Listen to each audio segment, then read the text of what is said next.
Here at the Mass State Lottery, we're known for our monster wins.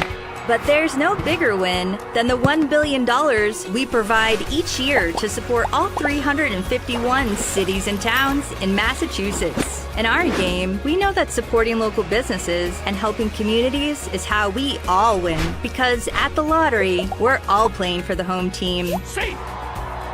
The Mass State Lottery. Welcome to the state of winning.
Get ready for a Western Division rivalry between the Falmouth Commodores, who are looking to keep their season alive, and the Hyannis Harbor Hawks, looking to chase down Katuitt for the #1 seed in the West.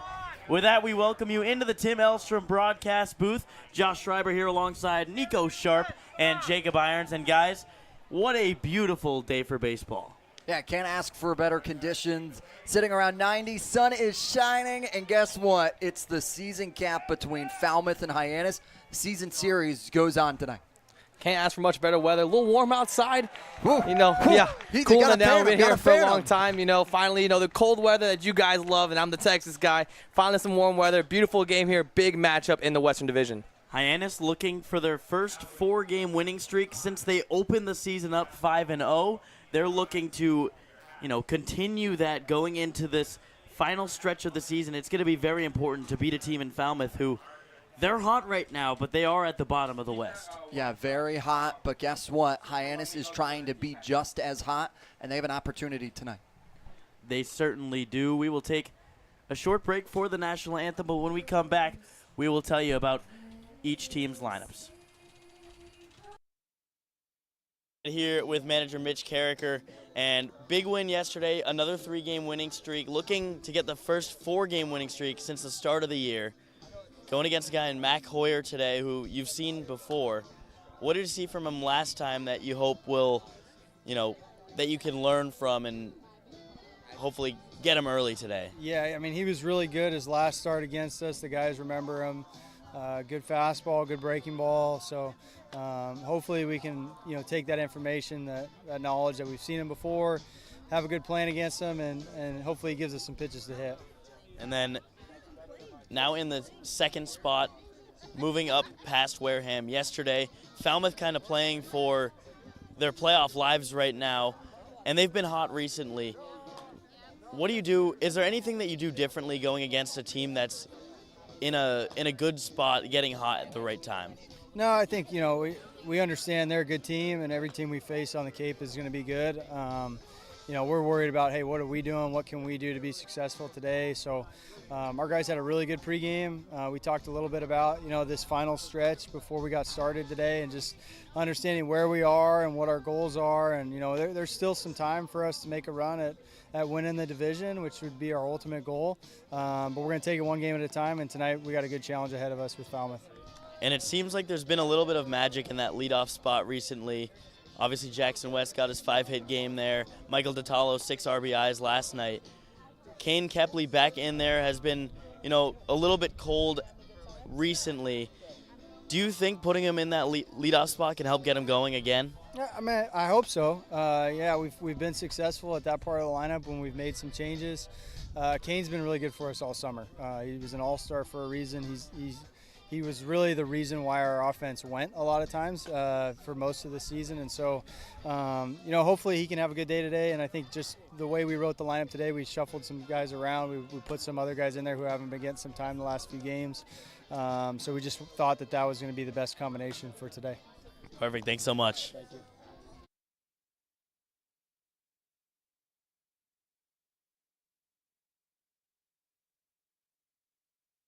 Josie Broyles here with Zay Gutierrez after a Harbor Hawk win yesterday.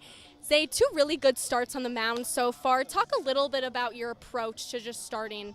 Mainly it's just filling up the zone with every pitch I have, letting the defense work, trusting the guys behind me. And that's really much it. That's pretty much it, yeah. And going into the playoffs, we're now about second place in the West right now after yesterday's game. How are you kind of going to gather yourself and really gather your skills going into that couple of games? Really, it's just seeing where my weaknesses were these past few starts and then working on them throughout the week and then preparing for next week, which is, for playoffs where it really counts. And, yeah. Yeah, awesome. And Zay, I know you did just get to the Cape just a couple weeks ago. What are you really kind of taking in most? This is such a different experience, learning how to play with a bunch of different guys. Coming from a D2, I think this is a really good experience. Like the best of the best come here, like from huge D1 schools, and just soaking it all in because it's a really good opportunity that not a lot of people get to experience. Awesome. Thank you so much. Thank you. Back here at McKeon Park, just about ready to get underway. Let's get a look at how Hyannis is shaping up on the defensive side of things, Jacob Irons. Yeah, this is a Hyannis defense that continues to show out. First in the Cape Cod Baseball League in fielding percentage at .978. They commit the fewest errors with 27. And it's a defense that when they brought in this roster, they knew wanted to be at the forefront of the Cape Cod Baseball League. And they are. And for them tonight, they have a really good opportunity with Bowles and Kepley and Pelk, the outfield, which has been really solid for Hyannis, goes back out again tonight. Yeah, again, one of those games where Hyannis has got all 3 catchers in the lineup today. West DHing, Peebles catching, and, of course, Dalton Bargo at third, as you mentioned, Jacob. But let's get a look on the Falmouth side of things. Defensively for them, they have been very strong in these last 10 games. They're 6-3-1. A lot of that is because of how this lineup and how this defense has shaped up. Yeah, their defense, it's a fielding percentage that's a little bit of an imposter. They come in at the worst fielding percentage at .955, but that has changed as of late. Once again, 54 errors leading the way in the Cape Cod Baseball League, but they have cut that down over the last 10 games. They've been playing some of their best baseballs. Talking to John Schiffner, the bench coach and defensive coach for the Falmouth Commodores pregame, believes this is the best defensive set that he has available to his squad that goes out tonight. Look for them to cut down errors. When they are able to cut down on errors, they are able to play effective baseball. And for Hyannis, it will be Aaron Savary taking the bump for the Harbor Hawks. Savary has been maybe the best pitcher in all of the Cape Cod Baseball League, the leader in ERA, a ton of strikeouts, and he's got nasty stuff. Yeah, and that's why he was the all-star starter for the Western team this summer. And this summer he's been absolutely amazing. Once again, leading the entire Cape League in ERA with a 1.69.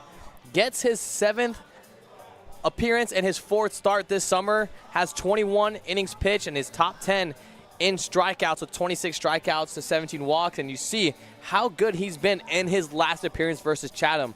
Through 5 innings of no-run shutout baseball, gave up 1 hit, 4 strikeouts, struggled with command early, walked a few guys, but once he settled in, he was absolute nails, and he has been warming up in the bullpen this whole time. It's now 6:01. He's just making his way as we are about to begin this one. And Aaron Savary this season has really, his only knock has been the walks. He leads the Cape Cod League with the most walks, but only given up 9 hits in those 21 innings pitched. So you're okay with trading that when you're getting the production that he gives. Now, this Falmouth lineup, Jacob, has been a little bit lackluster to start the year, but as of late they've gotten going, and they are deadly, especially 1 through 7. Yeah, 1 through 7, those are names that pop off the lineup card. Big one that all Hyannis Harbor Hawks fans know is Gavin Turley in at that second spot in the lineup, has been playing really good baseball as of late and has been allowing himself to be in firm positioning. But then you also have to look at Trent Caraway, the former All-Star, well, current All-Star still, from the Commodores, comes in a big moment. But they do miss Jackson Willits, who has left for the summer. They have a big spot to fill. It's going to be the question of who they have in that lineup that takes a step forward. And Gavin Keelan certainly poised to replace Willits in the leadoff spot, a guy that has had a lot of success at Louisville, transferring to Tennessee for this upcoming semester. Should be interesting to see what he can do in that leadoff spot. But we're just about ready to play, guys. And what is the key for you, Nico, to allow Hyannis to get that 4th win in a row here tonight? You know, whenever the Harbor Hawks are winning and they find themselves where they want to be, they score early. They score early and the pitching gets it done behind it. And the only question mark that they've had offensively is, can they keep it up through the 9 innings? And we saw it last night against the Wareham Gatemen. Those bats were alive 1 through 9. Because we've seen the bats get hot early. They score first almost more than anybody in the Cape Cod Baseball League. But it's just keeping the bats going and put up crooked numbers all throughout the game. And the stats back it up there for you, Nico. Hyannis 14-4 when scoring first. They are deadly, and on top of it, you mix in the little part that they're back at home for Hyannis. This is a place they love to play. 15-3 in the confines of McKeon Park, and it sets up for, once again, like Josh talked about, a very big opportunity for them. But a key for me, you got to have Savory go at least 3 innings. You got to allow your bullpen, especially as we have talked about, 7 games, 7 days. This is what the stretch started yesterday with. You're now 6 games in 6 days. You have to reserve the bullpen. Having Savory be able to go distance to at least cut through a third of the game to start is going to be huge tonight.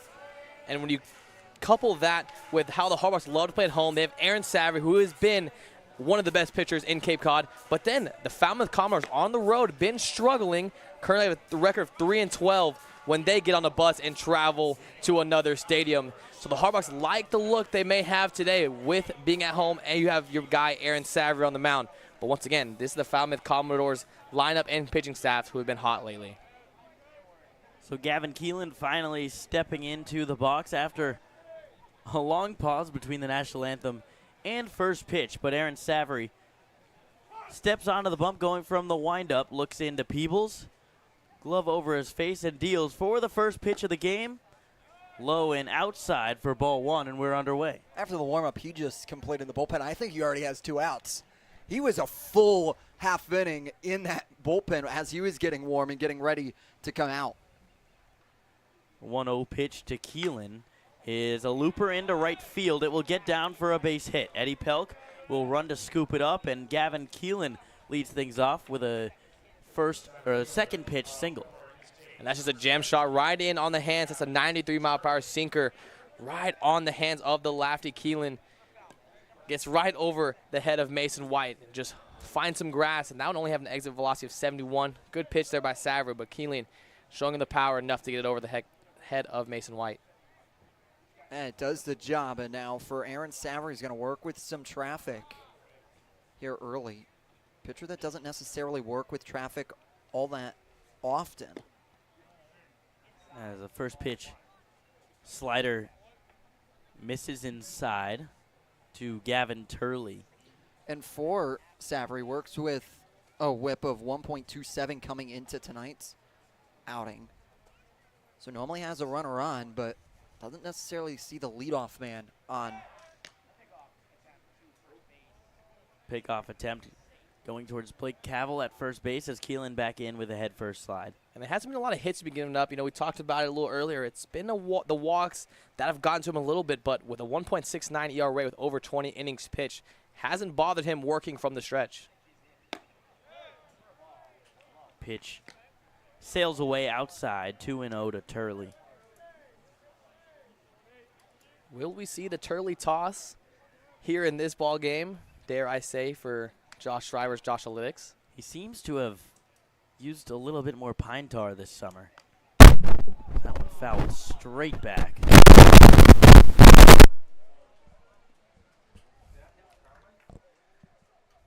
Wow. Sorry about that noise. I think maybe our crowd mic got rubbed by the fence a little bit. So 2-1 coming to Turley. Fouled away toward the right side. The camera people down the first base line.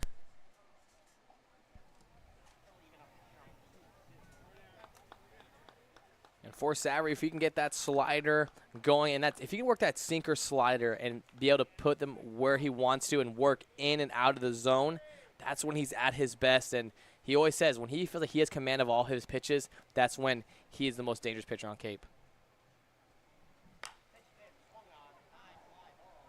And a high fly ball down the right field line, foul.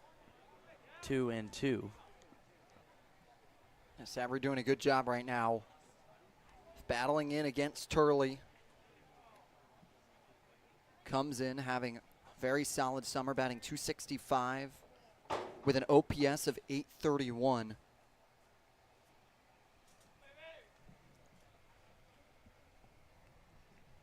Two to Turley. In the dirt, he dances his feet out of the way to avoid a hit by pitch.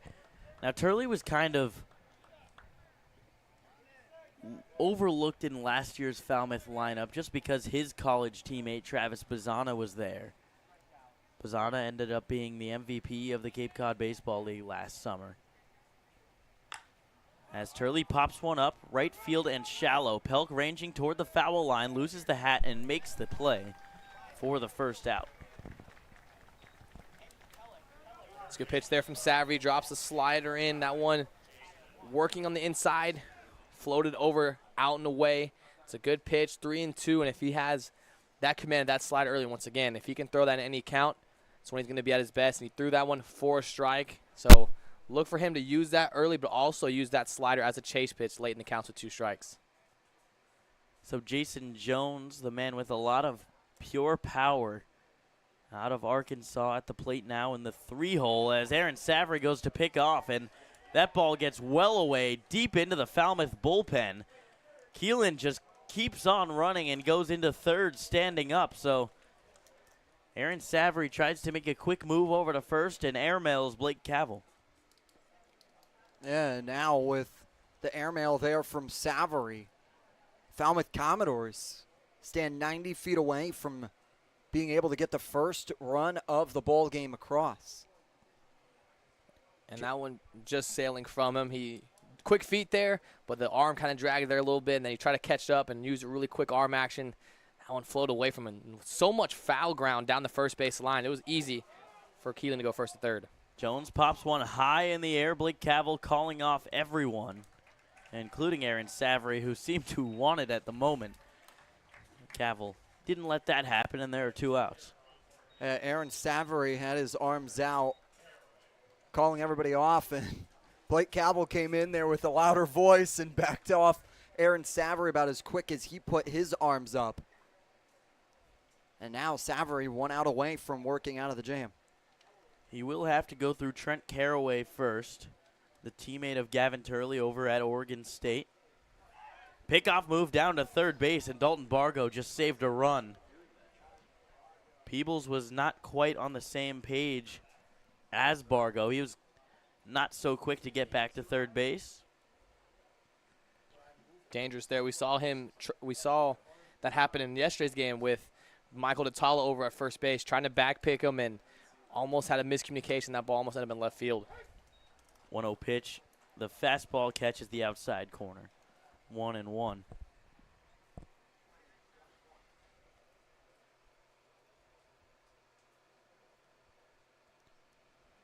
Count even to Caraway, a swing and the miss right over the top of the slider. All right, great, nasty pitch. And at 77 to drop low. Look for him to go back to it, double down.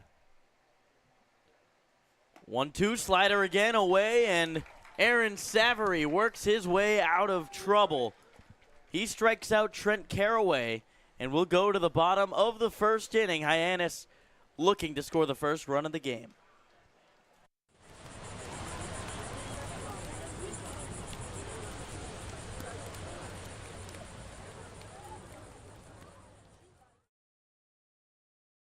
We're known for our monster wins. But there's no bigger win than the $1 billion we provide each year to support all 351 cities and towns in Massachusetts. In our game, we know that supporting local businesses and helping communities is how we all win. Because at the lottery, we're all playing for the home team. The Mass State Lottery. Welcome to the state of winning.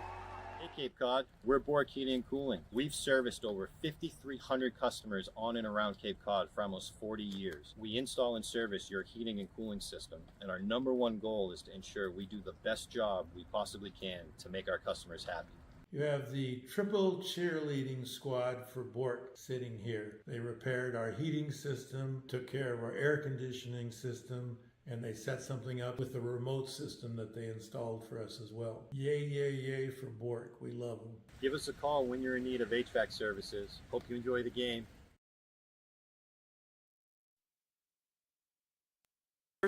Bottom of the first inning, and Mac Hoyer taking the mound for the Falmouth Commodores, facing Hyannis for the second time this season. Mac Hoyer out of Texas Tech gets his third start and third appearance. You saw in his last appearance, only worked an inning and 2/3, 2 hits, 2 earned runs, and it was a 3 walk to 3 strikeout ratio. And last time against Hyannis, this is a guy we've seen before already. He went 2 innings, gave up 1 hit, 1 strikeout to his name. Going to mostly be a fastball, slider, changeup, fastball, mid-90s. He's going to throw that the most. A lot of fastballs coming from the right-hander.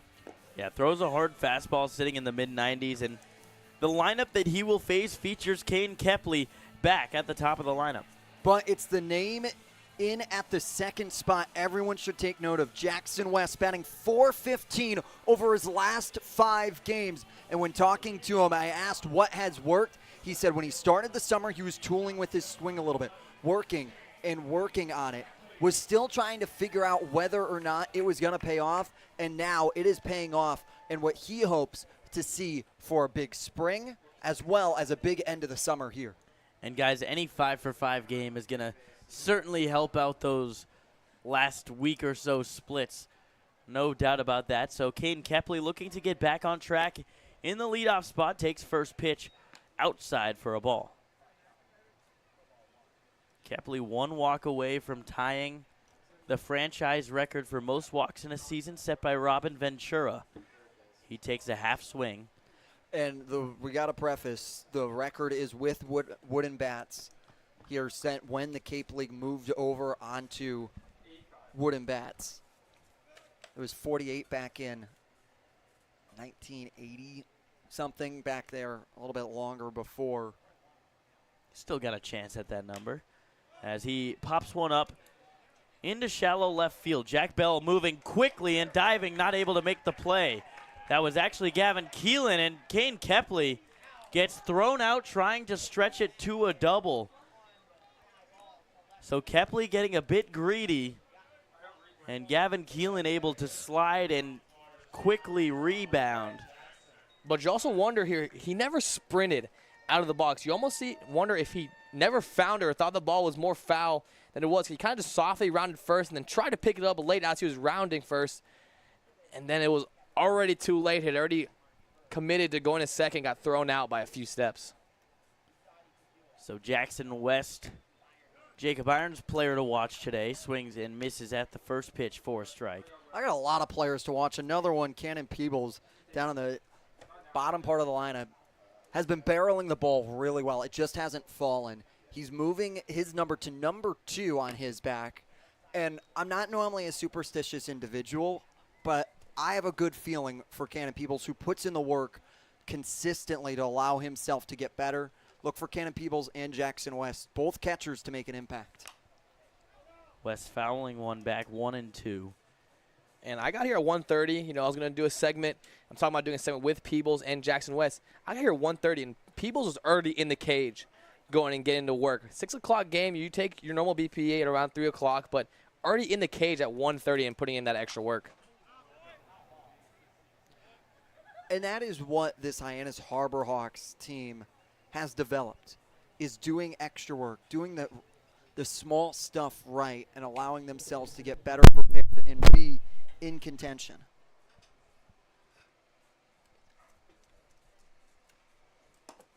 One-two pitch misses outside. Jackson West put up some really impressive at-bats yesterday against Wareham. Ended up not having the results necessarily that he was looking for, but the at-bats were there as he grounds one softly towards second base. Jack Bell fields and fires, and Jackson West is retired. That's going to be another splinter of a bat. That one hit off the end, and Jackson West ran halfway down the line and was looking at the bat to see where it broke. That one hit just right off on the end. Good pitch, 88 miles per hour, and Jackson West trying to send it back up the middle. Bat couldn't stay together. So that brings up Eddie Pelk. Pelk for Hyannis has been in some big situations. Hitting .308 on the season. Looks at the first pitch for a strike. Yeah, only in 5 games for the Harbor Hawks, and we've talked about this off air. We love the way that Pelk swings the bat. Has a very nice swing, works really hard up the middle. And the first 2 pitches are fastballs on the outside part of the zone. That one at 97 miles an hour. Not much you can do with a fastball that's right on the black on the outer corner. 0-2, nearly the same exact spot, but just a bit more outside, so it's 1-2. Love that Carson Bowen and Mac Hoyer are testing the limits right there. You get a fastball that may have been a little outside, you get the call. So what do? I'm going to see how far I can get it out there and get the call from behind home plate. 1-2, swing and a miss. Eddie Pelk with just his second strikeout of the year, and it's a 1-2-3 inning for Mac Hoyer. Headed to the second inning, still score of a 0-0. Here at the Mass State Lottery, we're known for our monster wins. But there's no bigger win than the $1 billion we provide each year to support all 351 cities and towns in Massachusetts. In our game, we know that supporting local businesses and helping communities is how we all win. Because at the lottery, we're all playing for the home team. The Mass State Lottery. Welcome to the state of winning.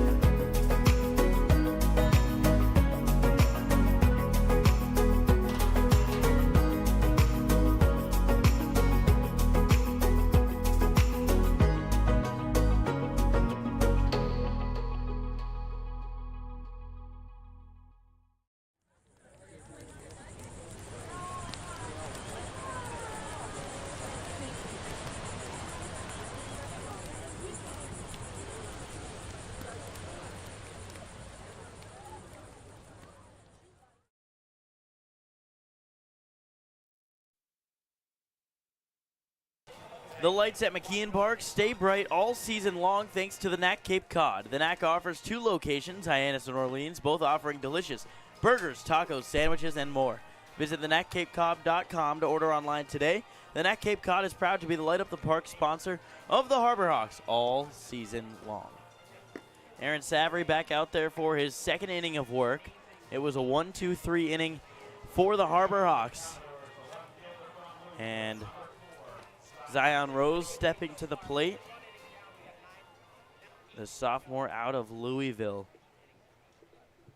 has put together a really nice summer season so far.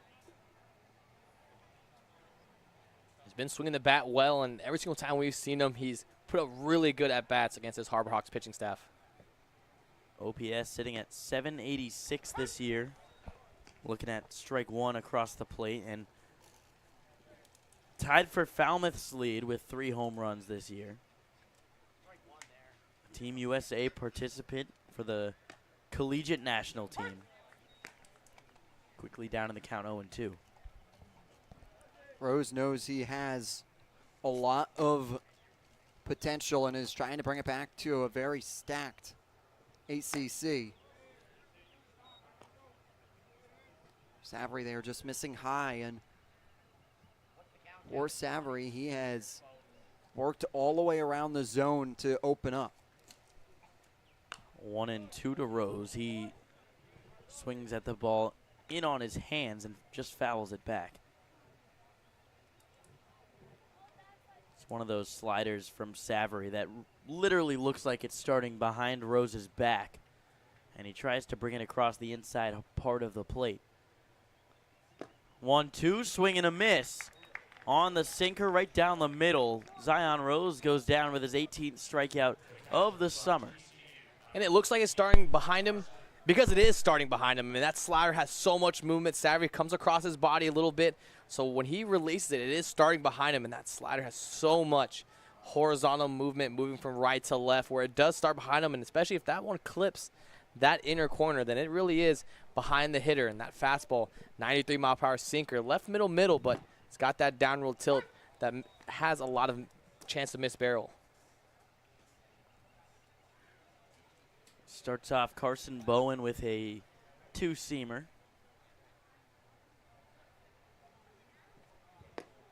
Oh, 1 just misses. Bowen, the Horned Frog, out of TCU.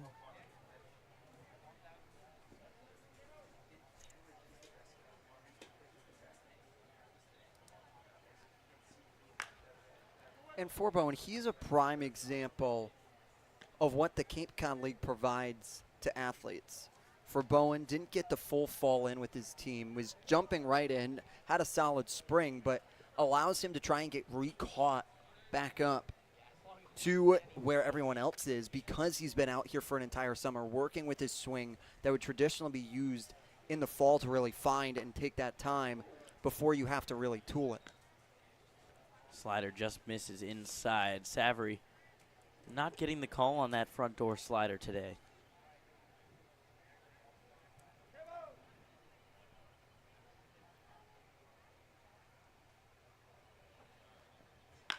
Bowen rips one into the right center field gap, and that one has legs. It's going to keep going. Pelk cutting it off deep in the gap. He'll throw into second base in time. Beautiful throw by Eddie Pelk to gun down Bowen, trying to stretch the single into a double, and there is the second out of the inning.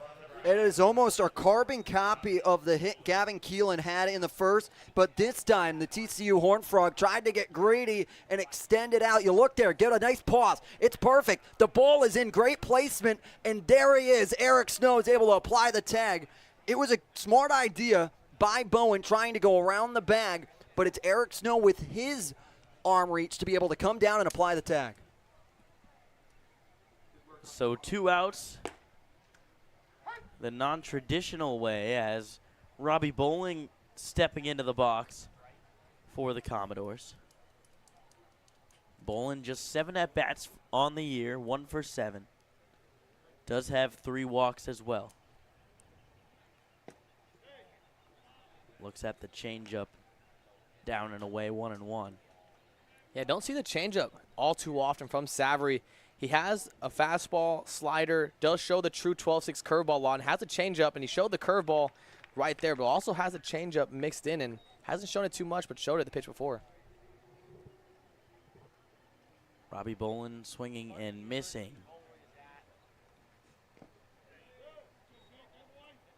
One-two curveball. Misses low. Bowling was one of the better community college players, or JUCO players, in the country. Hit .464 for Barton Community College this past spring. 49 RBIs, 95 runs scored.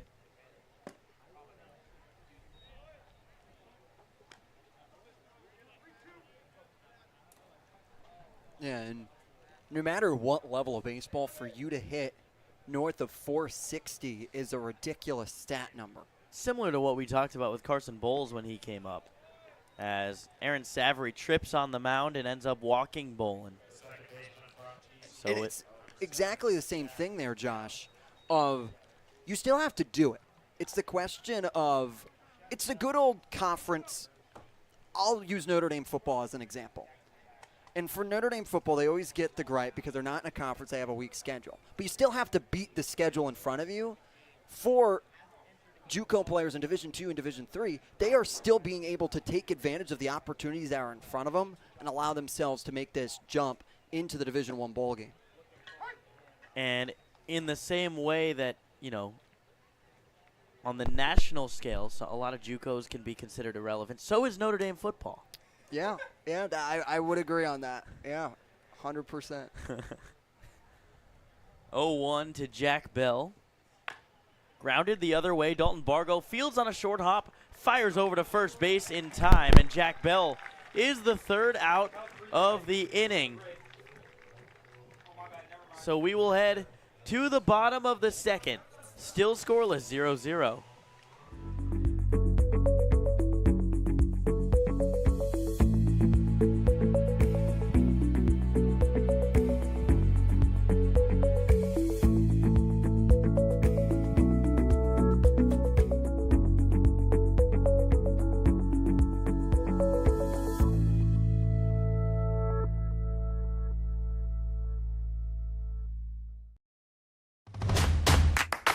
This will be your college. This will be your home. This is where you will join a community that supports you, cares about you, pushes you, cheers you on, challenges you, inspires you, helps you reach your dreams. Open your eyes to opportunity and your mind to possibility. Your future begins here. Make a difference. Leave your mark. Break the mold. Be a leader. Achieve unimagined heights. Believe in yourself. Make lifelong friends. This is your time. Your place. Your home. Your Dean. It all starts here at Dean College.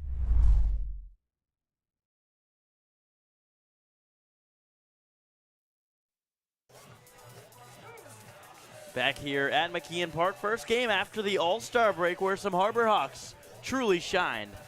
Yeah, there was some Harbor Hawks taking full advantage of the opportunity. Mitch Carricker talking about it yesterday on the pregame show, understanding that Hyannis showed out every big moment. You look at Aaron Savory started the game. Casey Hintz closed the game, got the win. Kane Kepley had the walk-off hit. Eric Snow had the tying RBI, and Michael Latalo smashed a double into the gap to open up the scoring for the West late in the game to rout the comeback. It was a day that Hyannis showed why they are one of the best teams in the Cape Cod Baseball League. And those All-Stars have stayed hot. We saw it. Casey Hintz got the win last night, got the credit for the win. Michael Latalo, 6 RBIs last night against the Wareham Gatemen. First pitch to Eric Snow, misses.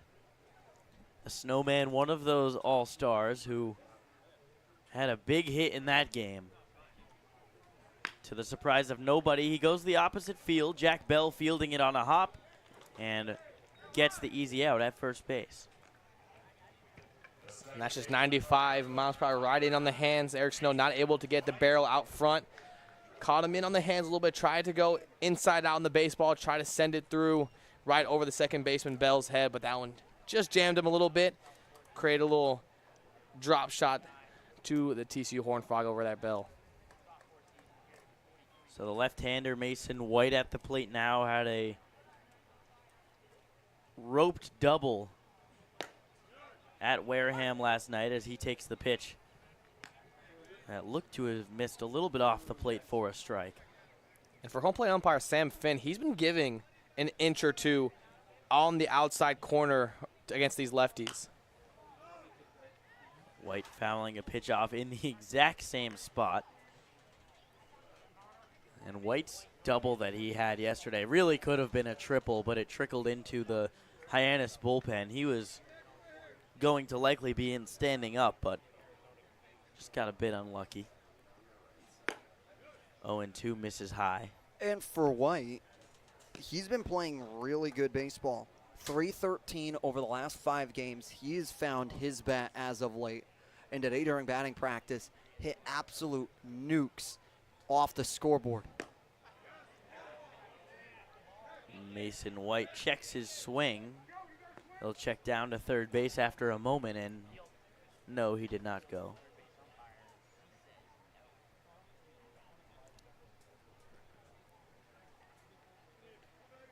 2-2 coming to White.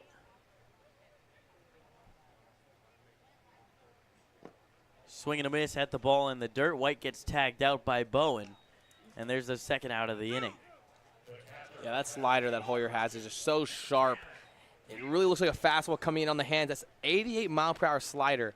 So that's a very firm slider. It's very sharp, has a lot, goes straight, and then just completely dives off the table late. That's why you see it. Mason White taking a big swing. It looks like a strike.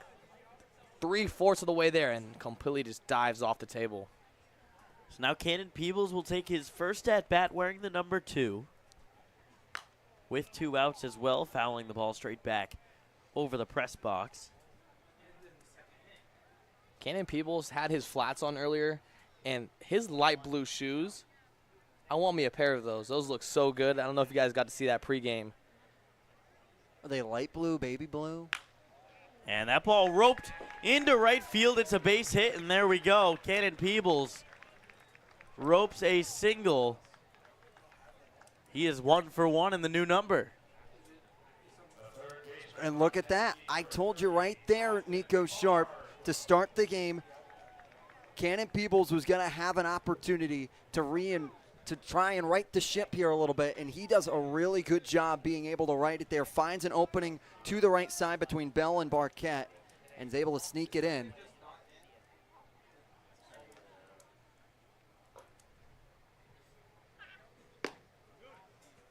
Pitch to Bargo, cut on and missed. 0-1. And the Texas Tech Red Raider, Mac Hoyer, is pounding that outer corner against his left-handed hitters. You got it back?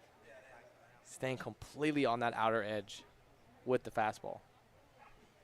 0-1. Bargo lets it tail outside at 96 miles an hour.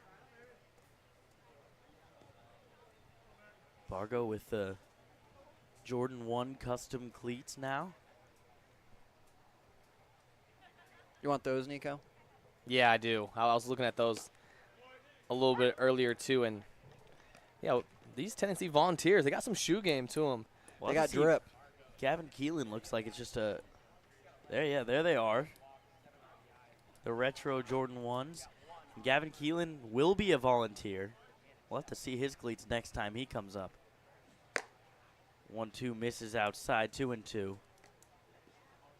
And maybe you have to be there for a year to have the drip that these guys have. But, you know, we'll see. We'll get a closer look whenever he comes, when he's due up. Really, the Tennessee Volunteers for this Harbor Hawks team understand, look good, play good. 2-2 misses low. Bargo working a nice at-bat. So 3-2, 2 outs. Cannon Peebles will get a head start off first base. There you see Gavin Keelan. Can't really see what's going on with the cleats other than maybe that they're untied, the right shoe. Looking a little loose there. 3-2. There goes Peebles. And the pitch misses just off the plate. 94 that time on the fastball. So that'll bring up Carson Bowles with runners on first and second and 2 outs. And Hoyer was not about to just feed Darn Bargo a fastball down the middle. He's still working on that outer edge. That one just missing arm side from the righty, and that'll bring up the Arkansas Razorback. Yeah, Hoyer has really lived on that outside part of the plate against left-handed hitters. Now with Bowles up, see how he decides to operate. And so far, 2 of those left-handed hitters, and Harbor Hawks do find themselves more times than not in the left-handed heavy lineup. He's been doing a lot of fastballs, and we talked about that before the game, but it's been especially a lot of fastballs to those lefties. He'll flip in a lot of sliders to the right-handers more often, but against these lefties, he's just been going a lot of fastballs on the outer corner. Jack Bell holding Cannon Peebles on second base. He'll get back to his position. Pitch to Bowles is lined right at the third baseman, Jason Jones, who makes the catch. So it's allowed third out, but Falmouth makes it, and we'll head to the top of the third inning, 0-0. This will be your college. This will be your home. This is where you will join a community that supports you, cares about you, pushes you. cheers you on, challenges you, inspires you, helps you reach your dreams. Open your eyes to opportunity and your mind to possibility. Your future begins here. Make a difference. Leave your mark. Break the mold. Be a leader. Achieve unimagined heights. Believe in yourself. Make lifelong friends. This is your time. Your place. Your home. Your Dean. It all starts here at Dean College.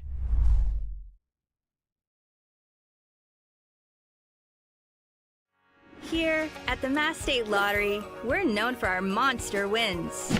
But there's no bigger win than the $1 billion we provide each year to support all 351 cities and towns in Massachusetts. In our game, we know that supporting local businesses and helping communities is how we all win. Because at the lottery, we're all playing for the home team.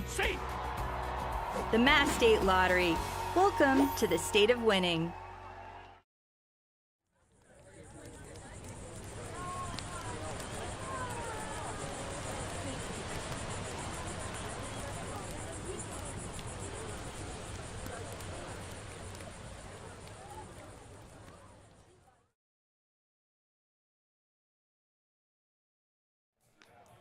Top of the third inning, Sav back out there, and let's get a look at the standings across the Cape League. Yeah, a little bit of jostling here, and there's a new number on your screen. It's the point total, so that's the dictation of how you are able to move in the lineup. So if you win, that is 2 points. If you tie, that's 1 point. If you lose, it's no points. For Hyannis, they have 41 points right now as they move to 2013-1. They stand in at second, but the tie for Wareham goes down to the head-to-head.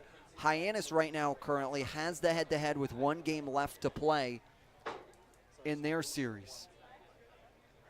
So Aaron Savary dealing the first pitch in there for a strike, and it is striking to see the difference between the West and the East, where YD is 8 games up on the next closest team practically, and you got basically a 4-team race in the West right now where anyone could grab any spot. Part of me wants to say, looking at that they're very well could be a little bit more of a dramatic finish to the end of the year in the West rather than the East because of all the lining. But in the East, you're looking at 2 points separating between 3 teams. Pop up to Blake Cavell, who makes the play for the easy out as Isaiah Barquette fired the bat almost into the dugout after making that out.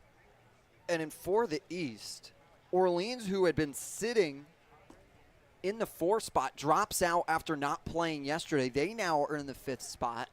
They aren't in the playoffs. And now with Harwich being able to pick up a win yesterday, they move now into the 3rd spot, toppling Brewster. The bottom 3 spots in the East arguably are up for grabs. Yeah. Oh, 100%. That you could see yourself with Orleans in while Brewster's out, or you could see every combination. And for Harwich, they're trying to get back to their winning ways as they are up on the Katuitt Cavaliers right now early in that contest.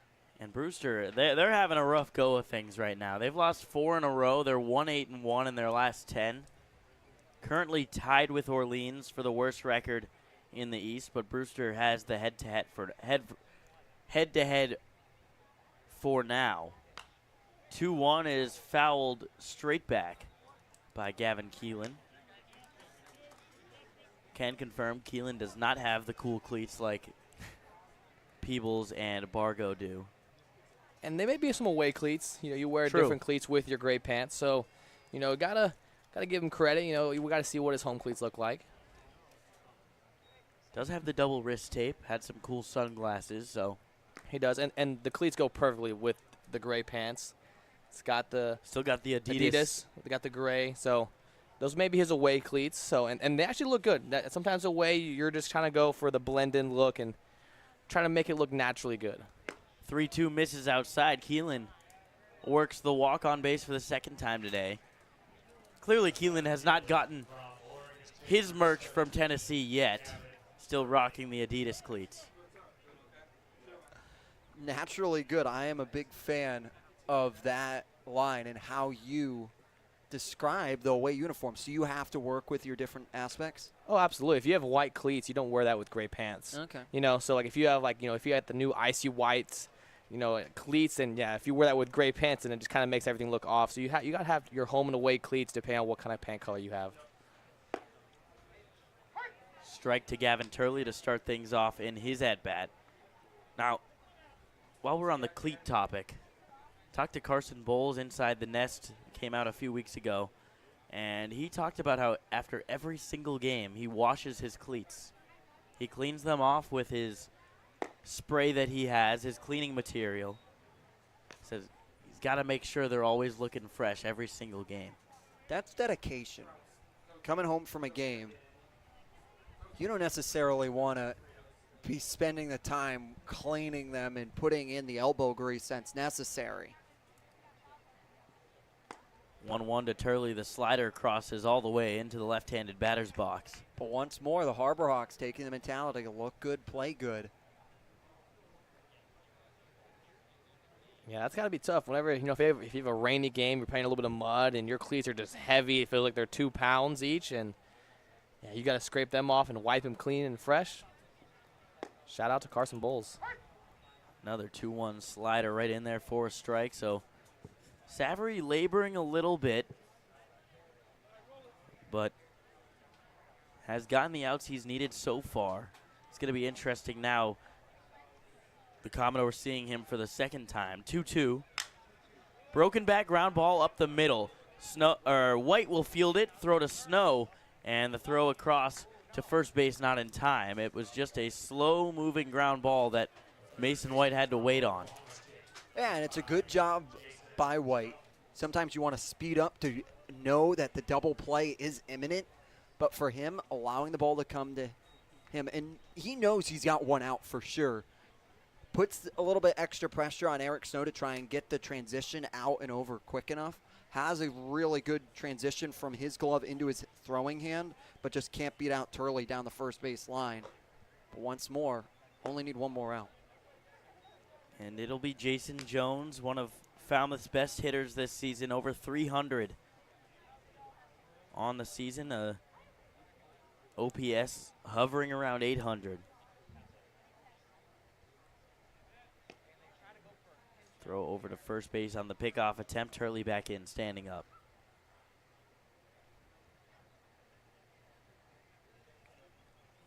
Jason Jones with the Razorbacks this past spring did not get a ton of action. As that pitch taken for a strike. But out of high school, he was extremely highly touted, the number 5 overall prospect in his class, number 1 player out of Texas. Pitch missing, low and away, 2-1. Yeah, Savory just missing with that sinker on the glove side. That one didn't miss by much.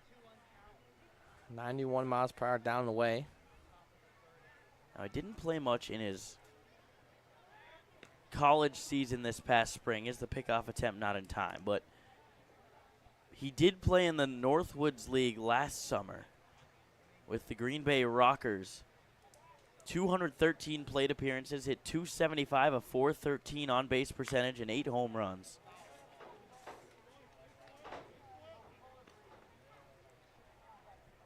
And the Northwoods League's a grind, so that comes out to 49 games he was playing in. And it's one of those opportunities playing in summer ball allows you to get those reps that you might not necessarily get at school.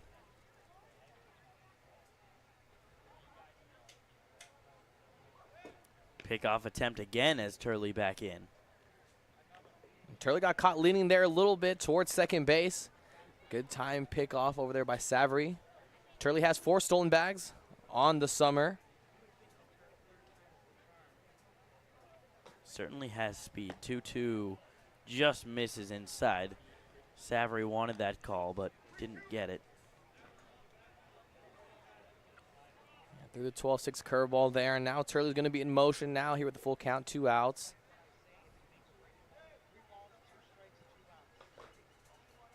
Full count, there goes Turley. Swing and a miss. Jason Jones down swinging, and Aaron Savary again fighting his way through the inning. We have got Josie Broyles, or make that Matt Coates, waiting by with more. Thanks, Josh. Guys, I walked into the ballpark today and saw a very familiar sight. That was a few Hyannis Harbor Hawks offensive players spending some time in the batting cage pregame, getting their swings right. It was really an incredible moment to me because I flashed back all the way to the first week of the season where we had a whole different crop of offensive players doing the exact same thing. So pregame, I talked to Eddie Pelk, one of our new offensive players this season, who's doing the same thing. He's here early, working on his swing. He said he shares a similar mindset to another player on the team. That's Cannon Peebles, who mentions he hates being late to anything. So to counteract that, players like Peebles and Pelk get to the ballpark early, spend time getting to know their teammates and getting to know their swings. What works and what can I do to improve my game? Pelk mentioned how this is one of the things that makes the Cape Cod Baseball League so phenomenal, being around so many competitive and highly motivated players who are all here to take their game to the next level. Pelk and Peebles, 2 guys who seem to make an instant connection so far. For those of you who listened to the game last night, you'll know that I mentioned how Peebles was coaching Pelk during on-field BP over at Spillane Field yesterday. All this early work is really doing something to Eddie Pelk's swing, though, hitting .307 with a .471 on-base percentage to start his summer here in Hyannis. Hopefully, that early work continues to the postseason, and these guys keep raking up big numbers. Thank you, Matt Coates, and just showing the leadership that Cannon Peebles has presented all season long with all of his teammates. Eddie Pelk has been such a strong force right in the heart of the lineup since he got here. It's the second summer in a row that Grand Canyon has had a player come in for the Harbor Hawks and contribute in major ways right away. Last year it was Zach York. He unfortunately had to leave earlier this summer, but his teammate Eddie Pelk came in, and he has done a really nice job. So now it brings up Blake Cavell, who is having a bit of a rough summer, but since he started using that bright green bat in his hand, who he named Steve Irwin on our broadcast, he is 1 for 2 with 2 walks, so I think things might be turning around for him. Yeah, got the bat a part of his trip playing against the Savannah Bananas with the Aussie Drop Bears. Brought back this new bat, and he has found his offensive rhythm with the bright green bat and has done a very good job being disciplined in the box, not forcing anything. And you get a good look at the bat there on the 2-1 pitch. Cavell staying disciplined, 3-1 now. And for Blake Cavell, this is a little bit of a revenge game as well. Started the summer with the Falmouth Commodores, got released. Hyannis picked him up with the need at the first base position and has done a very good job being a platoon first baseman along with Michael Vitalo to settle in and hit the spots and play really strong defensively. 3-2 fouled off. Cavell now battling with 2 strikes. Yeah, and that 95-mile-per-hour fastball, middle. Cavell just missing that one. Put a big swing on it. Just got under and fouled that one straight over our heads in the media box. Full count coming from Hoyer. Again, a foul ball, that time over the Hyannis dugout. Hoyer throwing a lot of fastballs. That one just 95 down the middle, telling Cavell hit it if you can.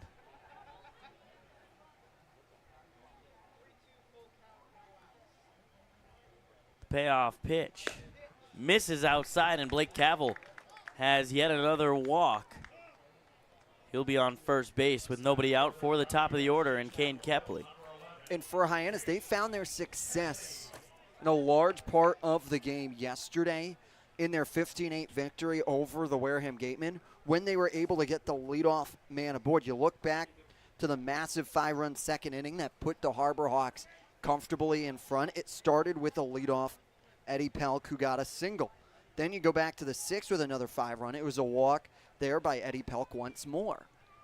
When you get the leadoff man on, it opens up Mitch Carricker, a very aggressive coach, to be aggressive in how he calls his runners to move.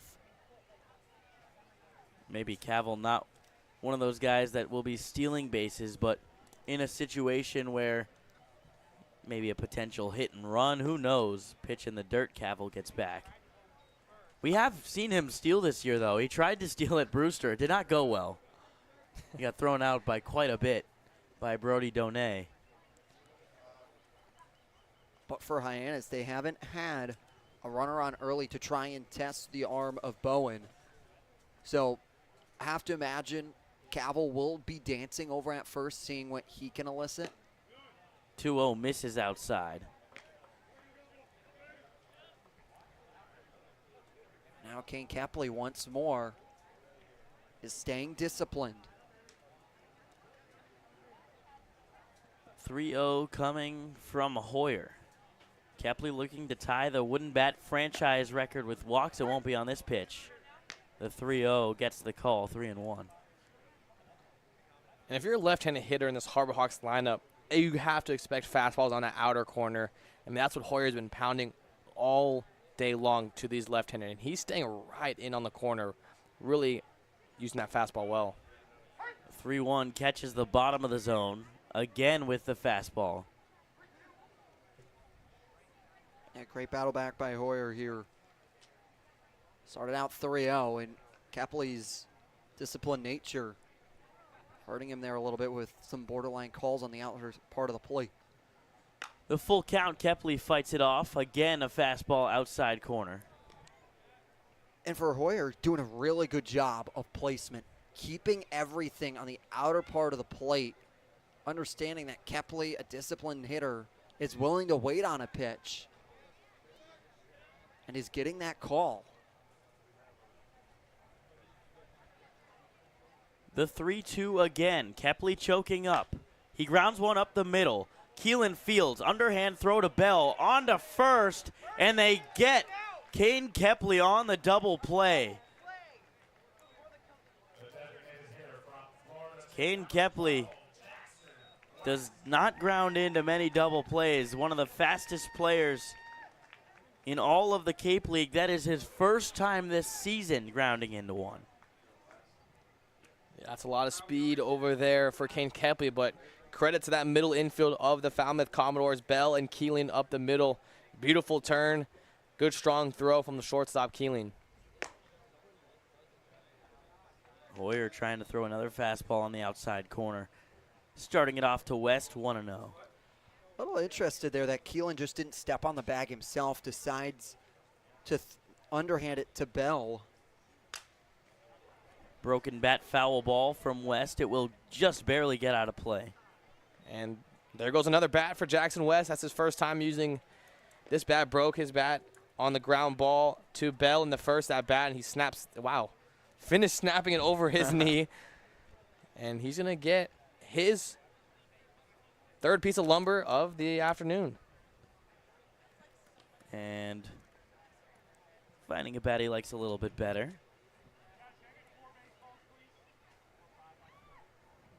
See if this bat has any power in it. 1-1 with 2 outs. Hyannis looking to put the first run on the board today. The bat boy Connor giving the broken bat to his dad, who's in attendance. He's getting a little bit of memento to take home with them. asking Jackson West, middle of the week, can I keep this? And then brings it right outside the fence, gives it to his father. Right in the middle of the at-bat. 2-1 is tipped into Carson Bowen's glove, a foul tip for a strike. That's a trusty bat boy, Connor. He knows what he's doing there. He knows he has an opportunity that they'll just agree to whatever at that moment, just trying to get a new bat. And Jackson West goes down swinging for the third out of the inning. So Mac Hoyer, a really nice 3 innings worked for him, his best outing of the summer. And we'll head to the top of the 4th inning, still scoreless.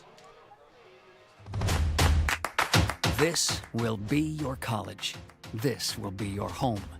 This is where you will join a community that supports you, cares about you, pushes you, cheers you on, challenges you, inspires you, helps you reach your dreams. Open your eyes to opportunity and your mind to possibility. Your future begins here. Make a difference. Leave your mark. Break the mold. Be a leader. Achieve unimagined heights. Believe in yourself. Make lifelong friends. This is your time. Your place. Your home. Your Dean. It all starts here at Dean College.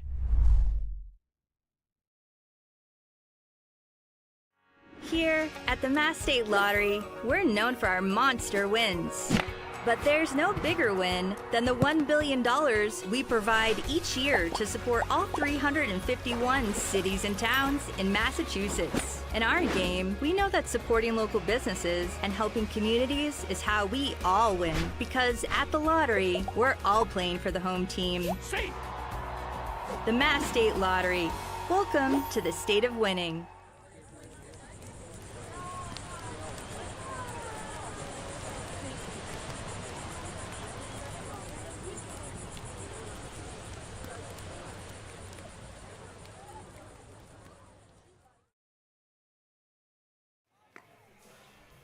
And it's time for trivia here at McKeon Park, everyone's favorite game. So Aaron Savary on the mound.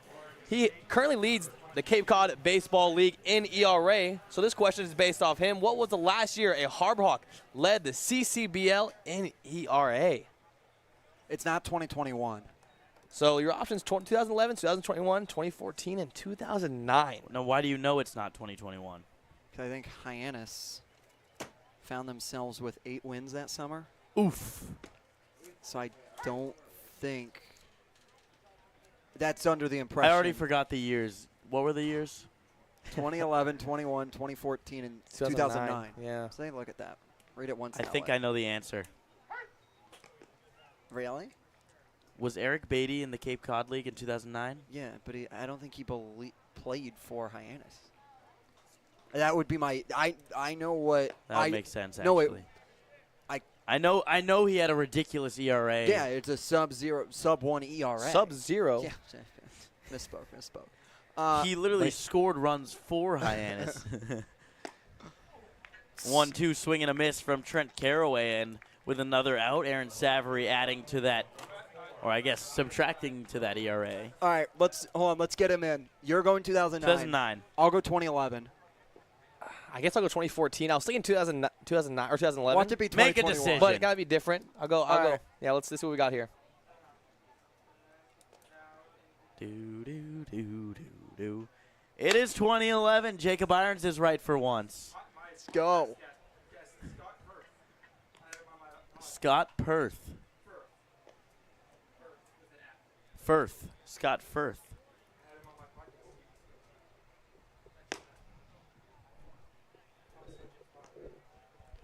Yeah, he was on our producer Dan Bottolino's podcast, the Hawks Legend podcast, breaking it down, talking about his summer and how he was able to use his summer to better his life later on down the road.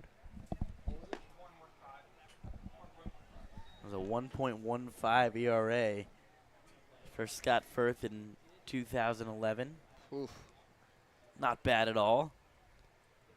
Wow, that's insanity. And now moving into this game, Aaron Savary has improved his ERA to 1.48. as Zion Rose will work a walk. For Carson Bowen now with 1 out.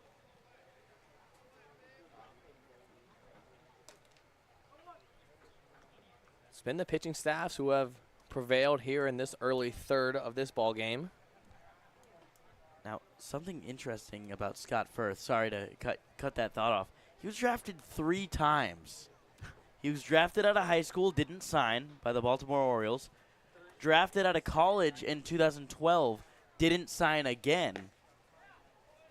And then he was drafted by the Rockies in the 19th round in 2013. And he did sign. Jeez. That's when you know they want you. Yeah. They triple back. They keep calling the phone. How about now? How about now? Hey, it's always nice to be wanted.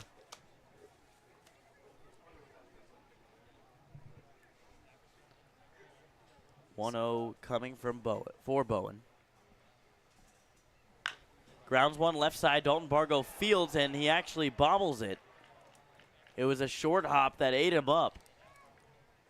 Went off his glove and rolled all the way to Mason White at second base.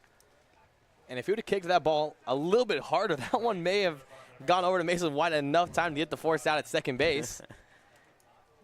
That one got right under his glove, and his foot moving towards second base, kicked the ball.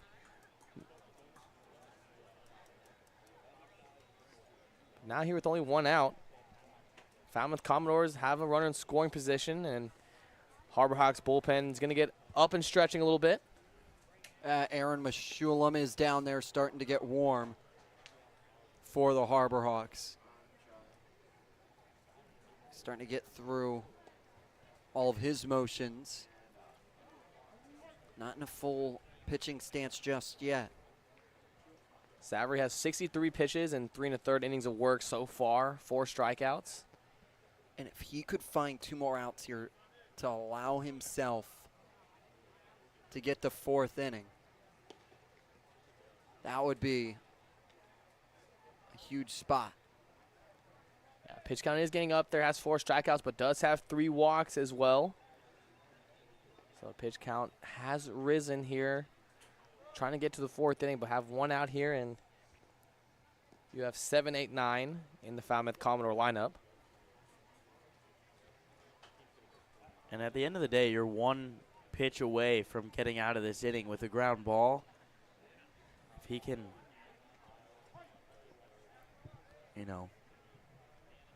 Yeah, you're 1 pitch away, and he's a sinker ball thrower, which does produce a lot of ground balls and gets a lot of pitchers' best friends, which is the double play. 1-0 misses outside.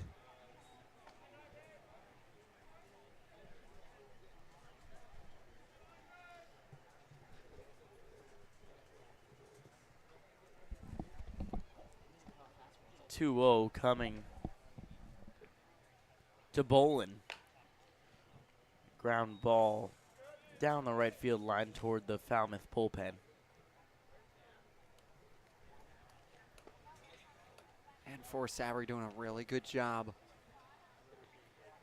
staying in the zone and letting his off-speed stuff work.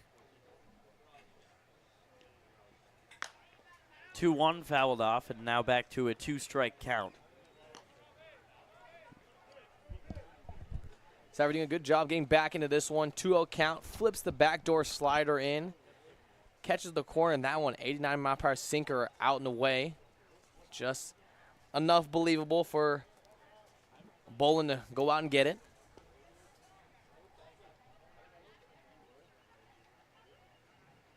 Two to Bolin. Swing and a miss, strike 3. Aaron Savory now just 1 out away. Trying to go through the Texas A&M Aggie, Jack Bell, as you get a look at that one. Yeah, you see Savory here, 2-2, works back into this one. Slides up. There's a 12-6 curveball right there. Has a slider as well. Showed it earlier in this one.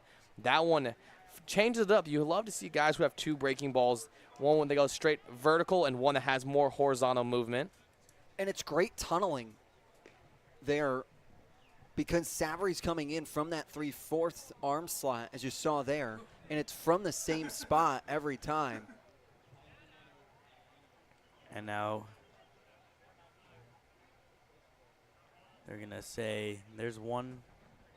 No, they're going to give a pitch clock violation there in Savary, as Cannon Peebles now asking for an explanation, and as is Mitch Carricker.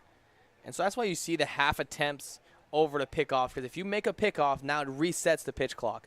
But if you just have like a disengagement, then the pitch clock won't necessarily reset, and that's what happened there. So Savary tried to pick off, nobody covering second, but he tried to make it at least an attempt, in quotes, to get that pitch clock to reset, but Sam Finn deeming that wasn't a real pickoff attempt and giving him the pitch clock violation.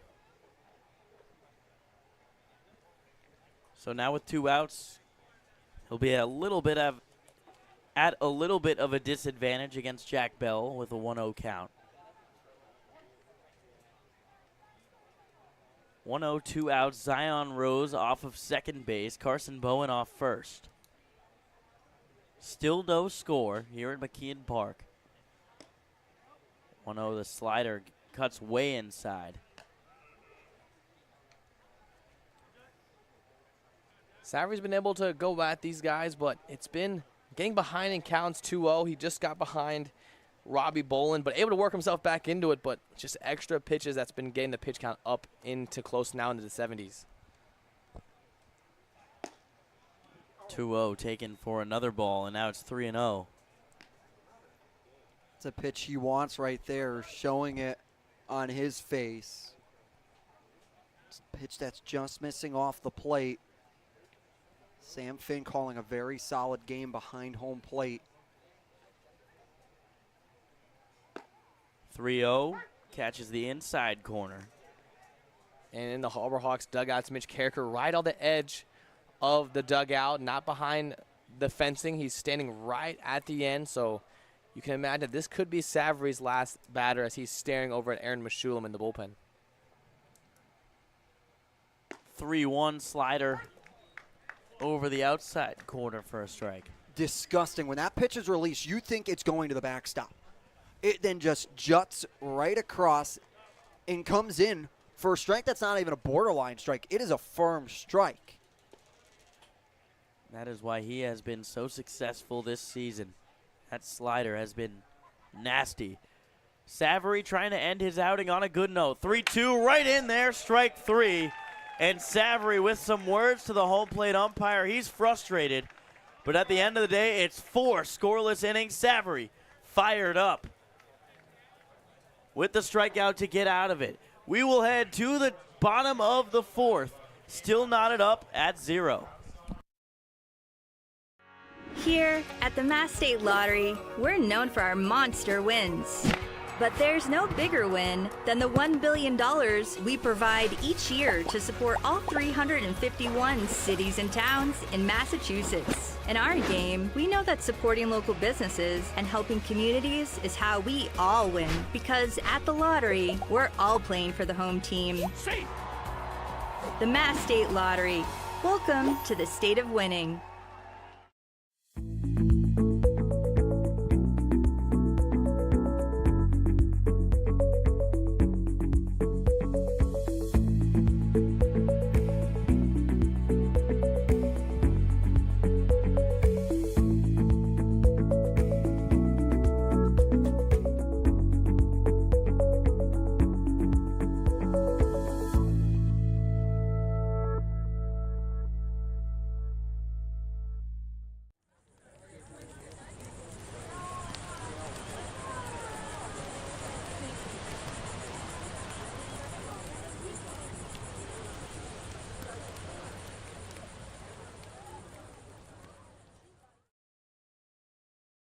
And have served over 5,300 customers. We specialize in the installation and service of your HVAC systems. Our favorite part of the job is making sure our customer is 100% satisfied. We've been using Bork Heating and Cooling for over 20 years now. They've installed our furnace, our central air conditioning, and our hot water heater. Their service department is great, and I'd highly recommend this company to anyone. We hope to hear from you. Give us a call anytime. Go Harbor Hawks! The lights at McKeon Park stay bright all season long thanks to the Knack Cape Cod. The Knack offers 2 locations, Hyannis and Orleans, both offering delicious burgers, tacos, sandwiches, and more. Visit theknackcapecod.com to order online today. The Knack Cape Cod is proud to be the Light Up the Park sponsor of the Harbor Hawks all season long. And we have got a new pitcher in for Falmouth. It's the left-hander, Ed Hart, out of Duke. Yeah, Ed Hart has been so solid out of the bullpen for the Commodores. This will be his 11th appearance for them this summer. 17 and a third innings of work and has a really good ERA, 1.5 ERA in 18 innings, 13 strikeouts, 7 walks. And he comes in to try to put up a bunch of zeros that Mac Hoyer leaves in front of him. First pitch to Pelk, catches the zone for a strike. Now for Hyannis, has an opportunity to go up against an all-star pitcher. And Hyannis has done a really good job of going at some of the team's best pitchers. You look at yesterday, Darren Horn, who is easily one of Wareham's best starters, got to him early. And it was on full display at the All-Star game as well of pitchers being used. They are literally the league's best, and they were able to find hits off of them. Now Ed Hart, a guy who throws fastball, slider, changeup from the left side. He's got Eddie Pelk first in a lefty-on-lefty matchup, a slider that misses away. And it's been a Harbor Hawks team that's hit really well against good pitchers, which gives Mac Hoyer all the more credit.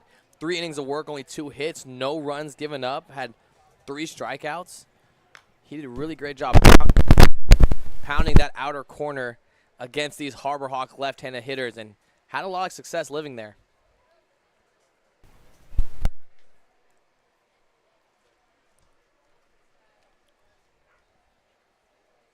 Two to Pelk is just a bit high, 3-2.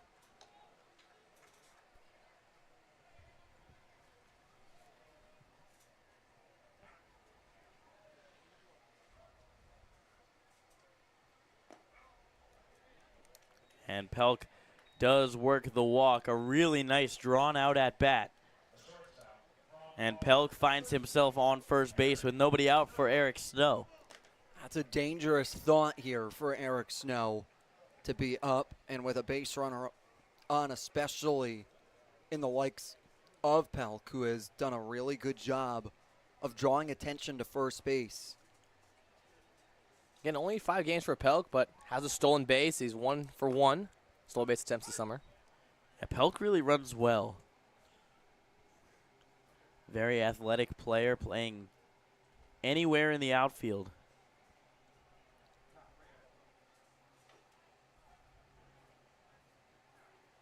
0-1 to Snow, misses outside. And he's been putting pressure on defenses. 5 games, 5 runs. So finding ways to score, being aggressive on the base paths. He's really the type of player that does it all. Was all whack on the all whack defensive team for Grand Canyon. As Eric Snow grounds one up the middle, it's a base hit. Eddie Pelk rounds second, but will stay right there.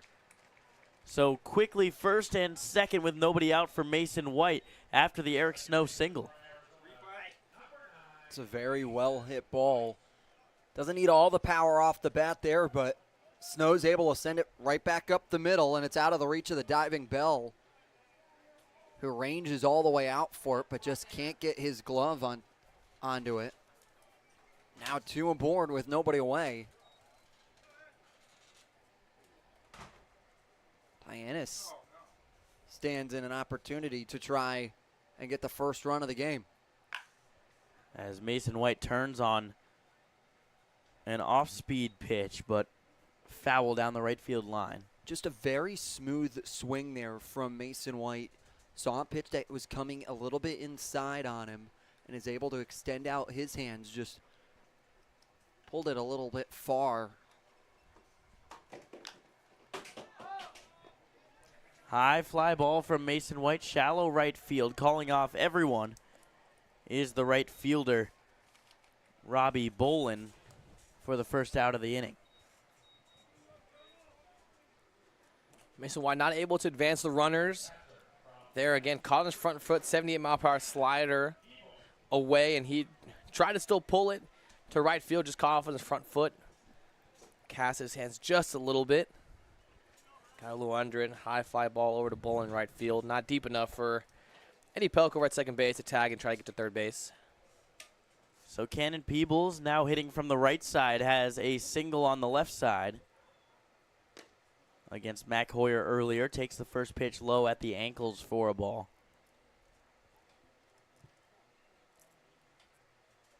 Jacob Irons, player to watch, comes in another big moment. 1 out here, less than 2 outs. Got 2 runners on. Here, the game is still scoreless, looking for their first run. High fly ball from Peebles and hit pretty well into the right center gap. Ranging over is Turley to make the play. Both runners will tag. Eric Snow slides into second. Pelk standing up at third. So with 2 outs, there are 2 runners in scoring position for Dalton Bargo. Cannon Peebles gets an out, but does the job necessary. It is a well-struck ball, 91 miles an hour off the bat. Ball that stayed up in the air and just kept flying out.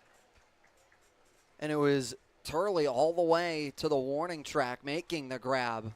But now with 2 in scoring position, Dalton Bargo has an opportunity for Hyannis to try and come across the plate first. Great base running from Eric Snow and Pelk to both advance, now having 2 runners in scoring position. Pitch in the dirt from Hart. That time on the changeup. And that's the aggressive nature Mitch Carricker shows. Typically, you don't have the runner at first tag for the sacrifice. But if he has an opportunity to try and grab 2, that is way better than just having 1. And especially when you're going to have 2 outs, you know, if just the runner on third tags, it doesn't do a whole lot. But now, since both of them tag, you have 2 runners in scoring position. You also stay out of a force out at second base. Dalton Bargo 2-0, worked to walk his first time up. 2-0 in the dirt, 3-0 now. You have Carson Bowles on deck, who lined out, hard line drive, right over to the third baseman, Jason Jones. 3-0 catches the outside corner. Sam Finn is going to give that outer corner to the left-handed hitters and hasn't given that inner corner, but that outer corner, these pitchers can live there. He will give a baseball or 2 out. 3-1, a capper off the end of the bat. It's going to be a tough play for Jason Jones, but he does make it on the run. And Ed Hart gets out of the jam. Hyannis picks up 1 more hit. No runs, 3 hits, no errors. We'll head to the top of the 5th inning, still looking for. Your future begins at Dean College. Make a difference. Leave your mark. Break the mold. Be a leader. Achieve unimagined heights. Believe in yourself. Make lifelong friends. This is your time. Your place. Your home. Your Dean. It all starts here at Dean College.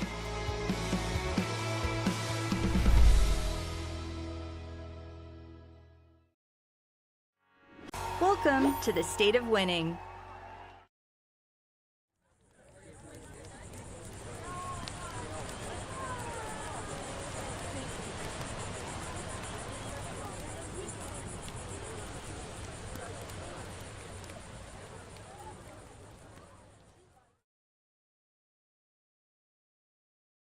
Here at the Mass State Lottery, we're known for our monster wins.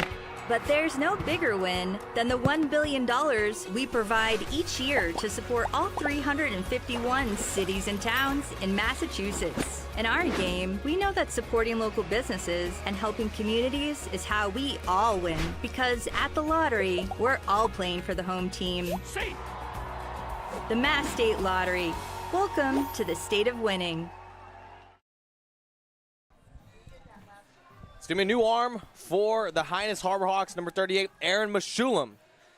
makes his way to the mound for his 8th appearance this summer for the Harbor Hawks. 11 2/3 innings pitched, 10 strikeouts, 10 walks. Struggled with command a little bit, but so far for him, he's had a lot of success. 5.4 ERA, has a win-loss record of 1-1. And he looks to come in after Aaron Savary threw up a bunch of zeros, 4 zeros in these top halves of the inning. Yeah, and Meshulam, grad transfer at Michigan State, standing at 6'5" on the mound, is certainly an imposing presence, and he'll have the bottom of the order in Isaiah Barquette before Gavin Keelan comes up, the leadoff hitter for Falmouth. And he's going to be a fastball, slider, changeup guy, and his fastball is really a sinker. He mixes a sinker a lot of the time, especially when it's arm side. Has good command of it. Can throw it in on the hands of a righty. Really trusts that pitch a lot, but he mixes the pitches up well and comes in a tie ball game where it's been pitcher heavy so far. 3 hits apiece for the Commodores and Hyannis Harbor Hawks.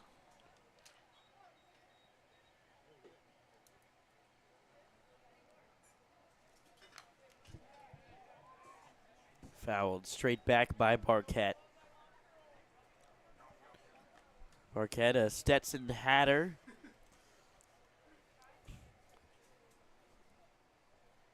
He's been at the bottom of this lineup for Falmouth for most of the season, hitting .246.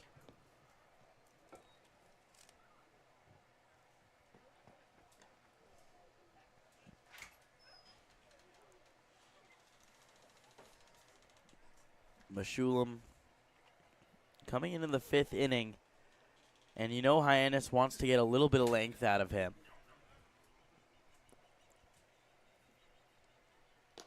1-1 misses away.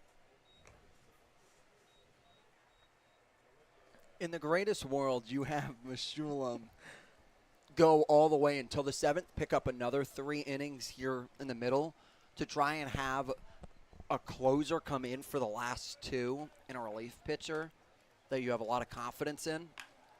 Line drive right field, that will get down and be a base hit. Barquette will take a big turn around first base, but Pelk firing in to keep him there, and it's a leadoff single for Barquette.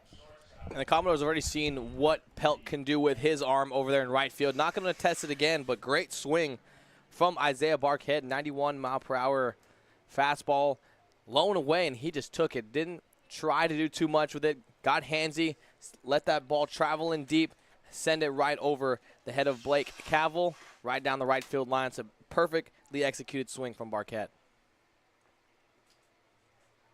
Hitter Gavin Keelan now up. Hard ground ball. Cavell steps on first for 1, on to second in time for the double play. Blake Cavell fielded the ground ball. It led him right towards first base. He stepped on the bag, and Eric Snow applied the tag.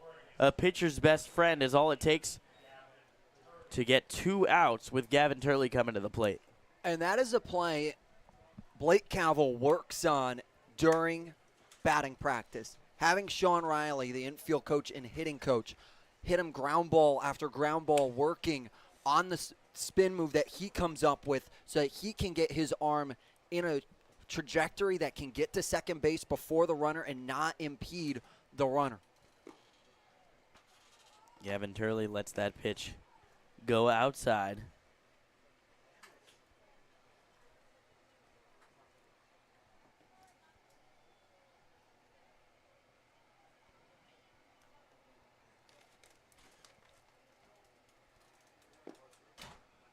.1-0 catches the zone. Count evened up at 1. Turley does not have a hit yet today. 0-2.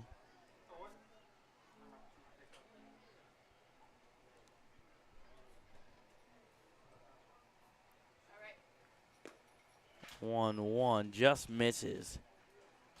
So the left-handed hitters are, a lot of the outside strikes are going in their favor, and not the same for the right-handed hitters. Yeah, it's just been that side of the plate, not even lefty-righty, but that whole side of the plate hasn't been getting the call from the umpire, Sam Finn. So Sam Finn must clearly hate lefties.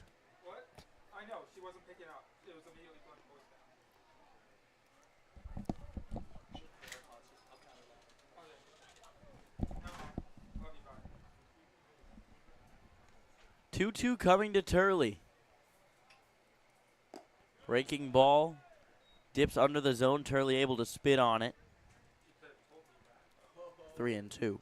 And that's a very good pitch. It was Turley staying disciplined. Once again, starts in the zone. And unlike Savory, who started out of the zone to have it come in, he starts in the zone and has it go away. 3-2, a slow chopper down the third base line. It will stay foul. That one had infield hit written all over it, but luckily for Hyannis, it does tail foul. And it was Jacob Irons who made the foul call up here. If there was a camera up here, the umpires looked up to Jacob Irons, and he had both hands up, letting everyone know that ball did indeed go foul. So thank you to umpire Jacob Irons. Yeah. I'm the VAR guy. I'm in New York here. I have the monitor. We go to review. That's me. Yeah, they'll just give you a call. So, hey, we're going to go Jacob Irons here. And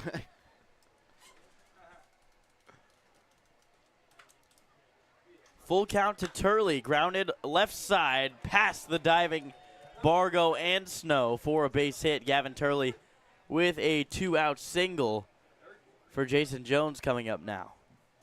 To miss one diving Bargo and then another diving Eric Snow, it's a very good hit there by Gavin Turley, directly in the 5-6 hole, beautifully placed in between the two of them that just couldn't get there in time. And you can't ask for a much better placed hit right there. If that ball's any more to the left, it's in the glove of Bargo. If it's any more to the right, into the extending glove of Eric Snow.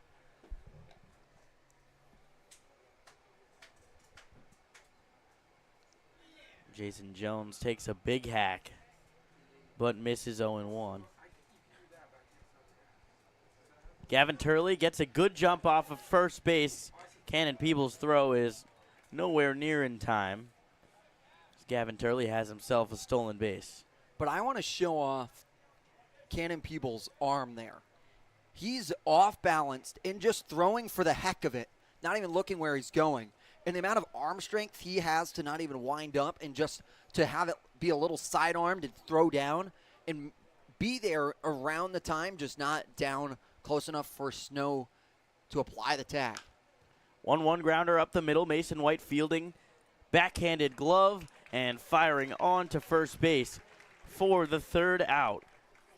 We are still scoreless through 4.5. And Josie Broyles is standing by with a special guest. What do you got for us, Josie? Josie Broyles here with Drake Meeks on the sideline, and it's Host Family Appreciation Week, and Drake Meeks has had a great experience with it so far. Talk a little bit about it. Yeah, Miss Marina and Mr. Dana have been amazing, made me feel at home, and I'm with my teammate Josh Hawks, that makes it even better. Any funny memories or just fun times that you've had that really sticks out to you? Their dog's scared of me because I'm tall, so it barks at me every time. But besides that, it's been great. And I know it's really good to live with your teammate and stuff like that. It's good that they set it up that way. Why do you think it's so important for Cape players to do this, and how do you think it really adds to the experience? It's amazing because we had Anthony Silva. He's from another school, so it was cool to meet him and all the others. So it's just awesome for us to meet everybody in here in the dugout. Awesome. Thank you so much. Thank you. Yeah, Drake Meeks just showing you the experience that you have on Cape Cod. You get to be welcomed in by a family. And I think one of the cooler stories that we have with host families is with Joe and Harry, people that know all of it about it. You get the ice cream cake. But it's also Paul Schmidt's host family who took to him as soon as he got there.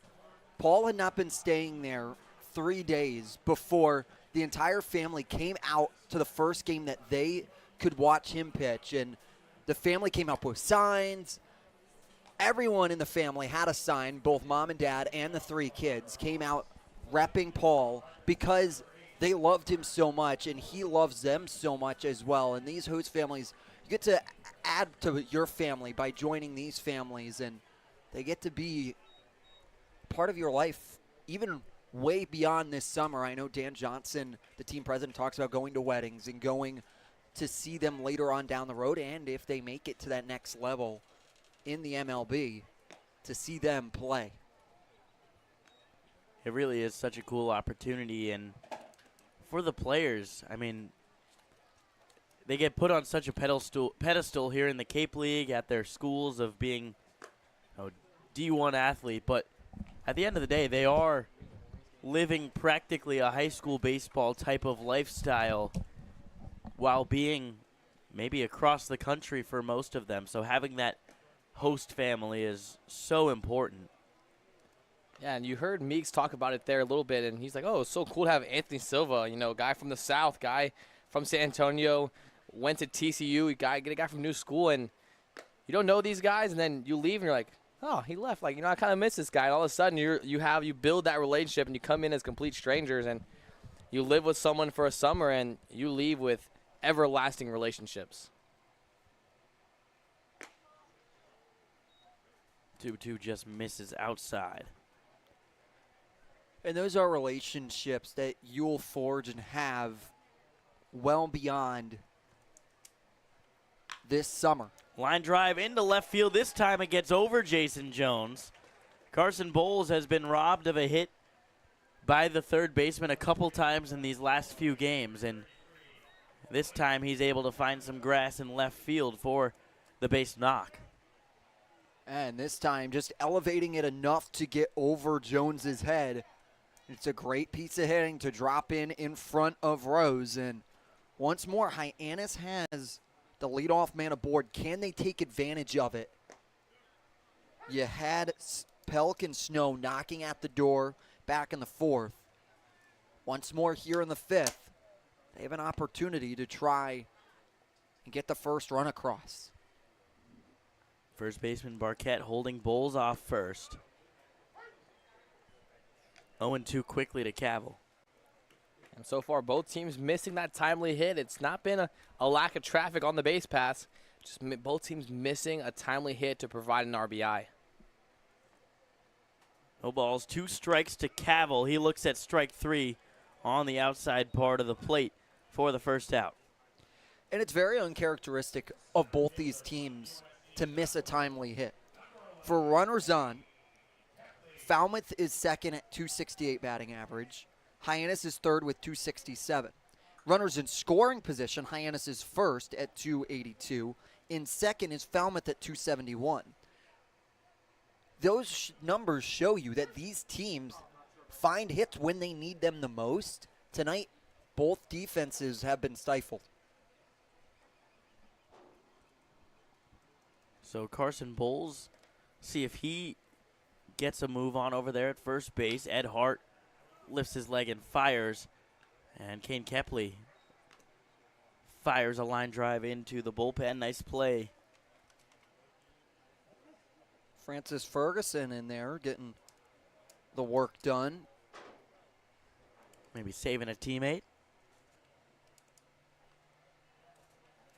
0-2 coming to Kepley. There goes Bowles, and Kepley pokes one into left field. It is shallow. Zion Rose does not have a chance at it, and it is a base hit for Kepley here with one away. I'll use what he described his walk-off at the All-Star game to describe this one. It's a hit in a timely manner when his team needed it the most.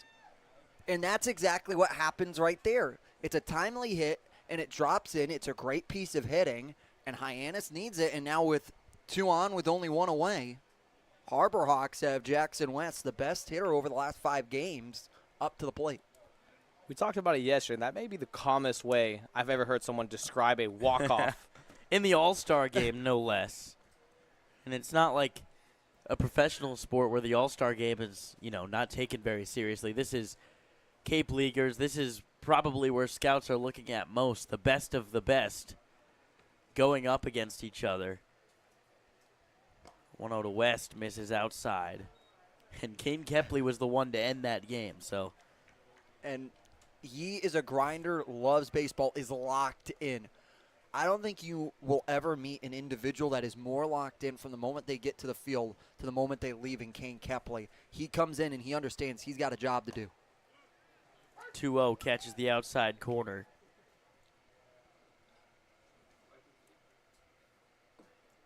Jackson West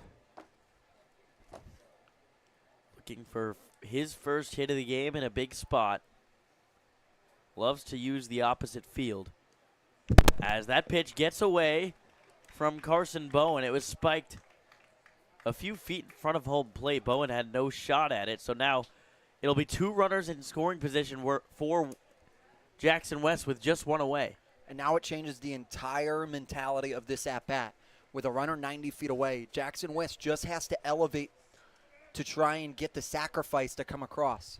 And the infield will come in, so it will be very difficult to score a run on a ground out. Infield also does not have as much ground that they can cover with their toes on the grass, so even a soft ground ball could find its way through. West pokes one. This is going to be a tough play in the outfield. Keelan cannot make it over the shoulder. Carson Bowles comes in to score. Kepley will have to stay at second base.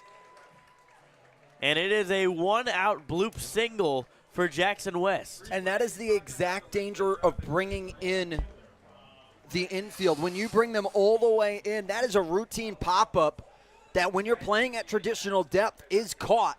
Jackson West just gets under it, and off of the bat, Keelan has to go spiraling back because it's shallow enough to not allow Rose to be able to get there in time, even though he has so much speed in left field. It just drops in no man's land.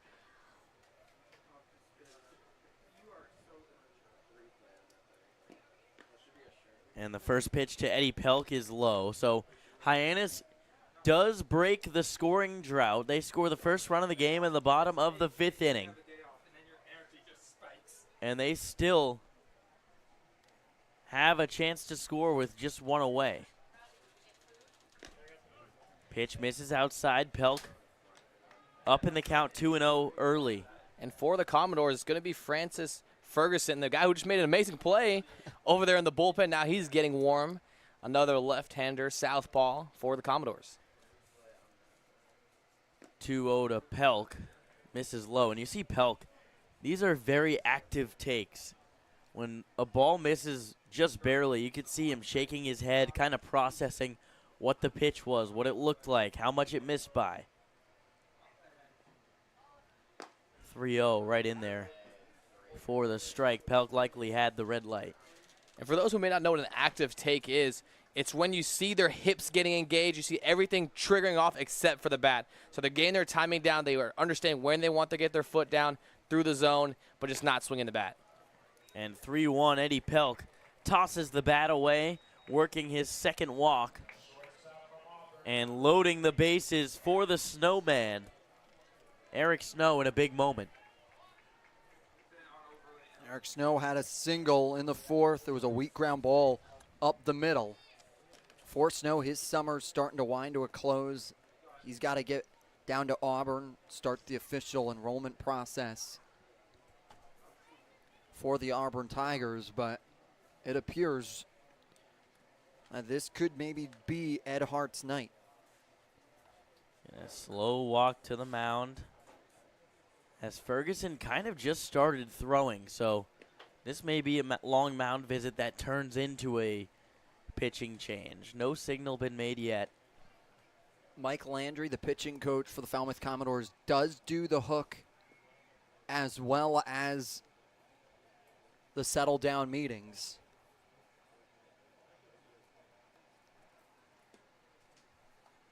As Sam Finn will come in to break up this mound visit, and for now there will be no change.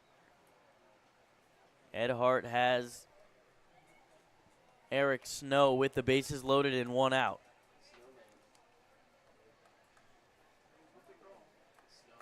And for the Snowman, comes in with bases loaded, 1 out. He has 15 RBIs, which is 3rd amongst all active Harbor Hawks. Right above him is Kane Kepp with 17 and Michael DeTala with 24 after his 6 RBI night he had last night.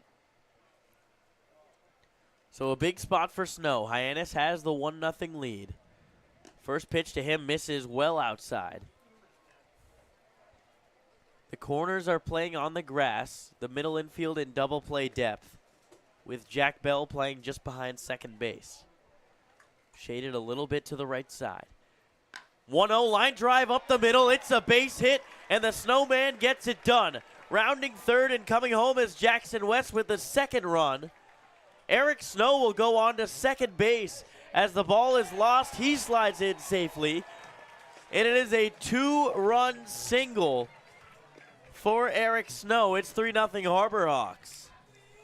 And with that single from Eric Snow, a hard line drive, that's what you're taught. Hard line drive over the second baseman's head, and that's what you saw right there. Gets RBI number 16 and 17. Now ties Kane Kepley for second amongst all Harbor Hawks. A great swing there and advancing on the throw that gets behind the Commodores. Aggressive base running once again, and now there's 2 runners in scoring position for the Harbor Hawks, now up 3-zip. Well, Eric Snow got the pitch he wanted, and he chases Ed Hart out of this ball game. It'll be a pitching change for the Commodores, and Hyannis has the 3-0 lead.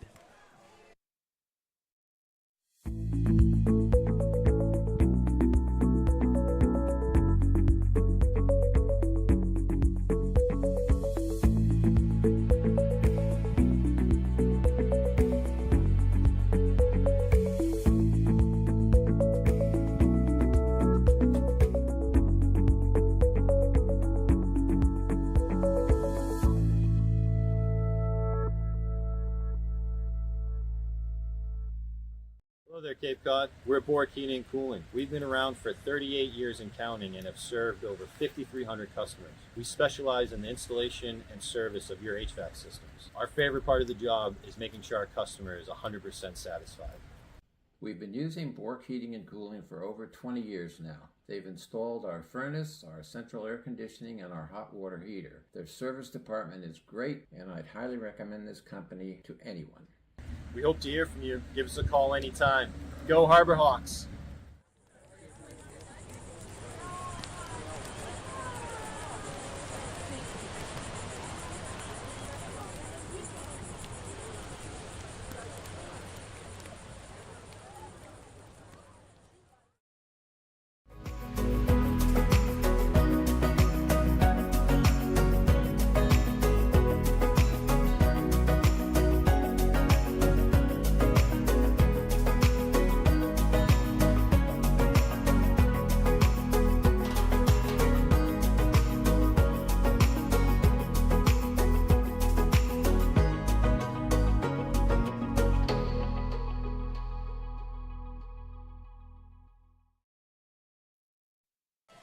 Francis Ferguson is the pitching change coming in. The left-hander out of Eastern Nazarene. And Nico, what do you got on him? And they're going to bring the southpaw that's brought in a lot of innings for the Falmouth Commodores. 25 2/3 innings pitched, 5.96 ERA. This will be his 12th appearance. 11 of them coming out of the bullpen. Did have 1 start earlier in the summer. And for him, 17 strikeouts, 12 walks. And he's a 3-pitch mix guy. He has a fastball, slider, and a changeup. But that changeup plays really well off his fastball. Look for him to attack fastballs early, hide that changeup in, and especially to right-handers, he loves to throw that backdoor slider. And he comes in a big spot here. You have 2 runners in scoring position for the Harbor Hawks with a big swinger in Mason White due up. Big swinger, and he has found himself as of late, really putting together solid ABs, staying disciplined, not chasing as much as when he started this summer, and that has been a big part of his approach to the plate as of late. And now once more, the Commodores go back to bring the infield in. So Mason White lefty on lefty with 1 away. Breaking ball catches the zone for a strike. Mason White 2 for 20 against left-handed pitching this season. Does have 6 walks, though.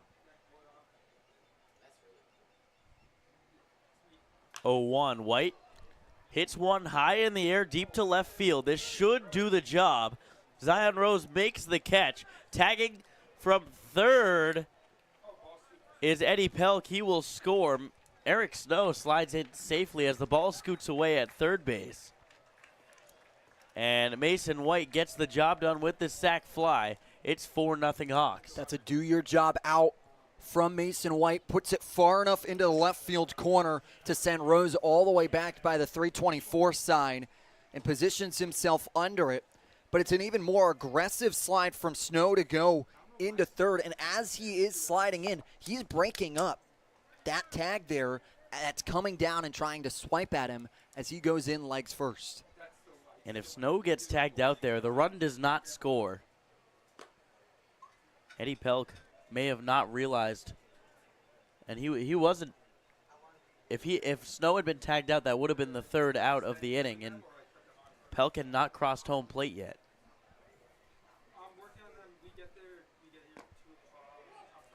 1-0 pitch. Peebles holds up, and now 2-0. This is Peebles' second at bat from the right side. Had that deep fly ball to right center field that Gavin Turley was able to go and get right on the warning track over there in right center.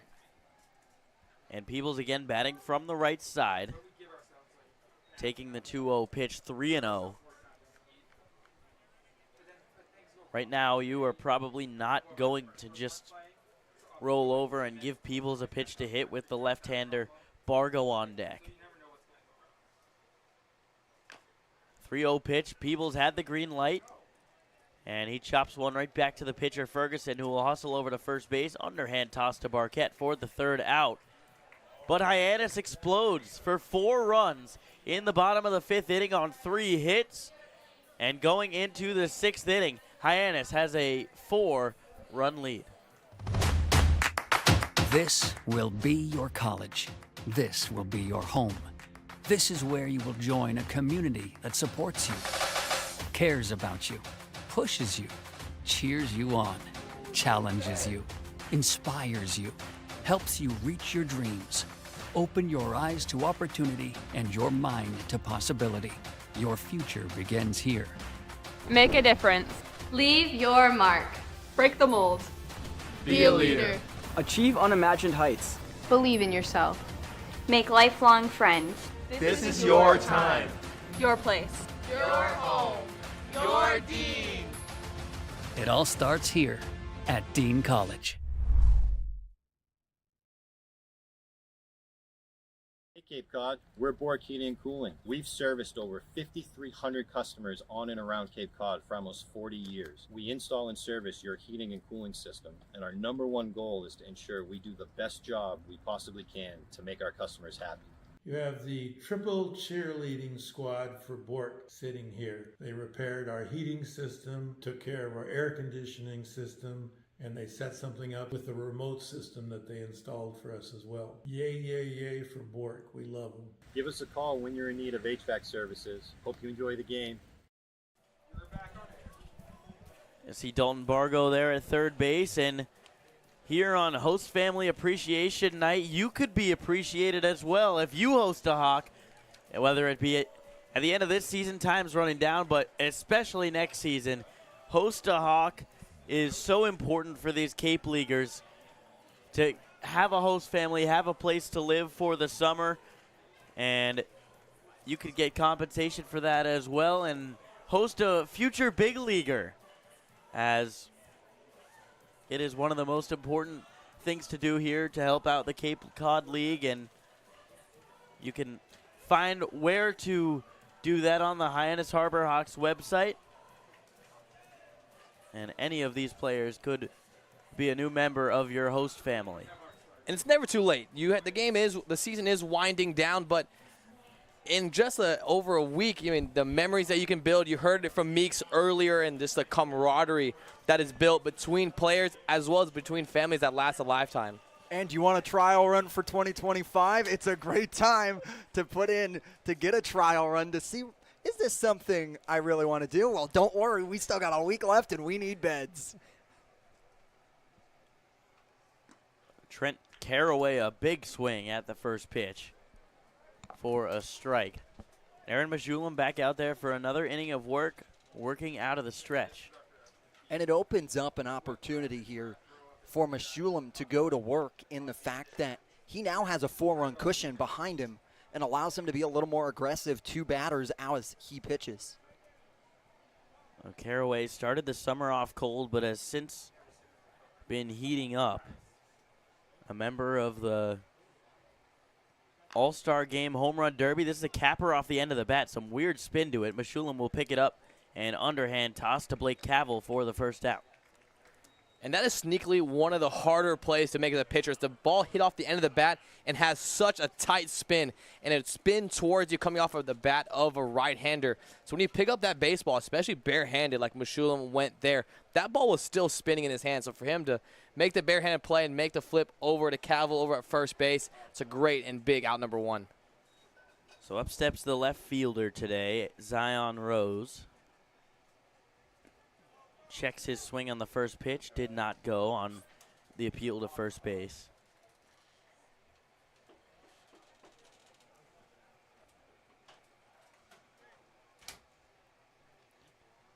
Zion Rose, a catcher in college as well as an outfielder, can really do it all. Pitch down in the dirt, 2-0.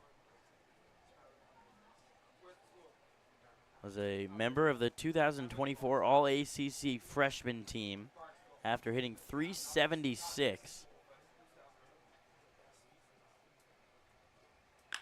2-0 line to the opposite field. It's a base hit.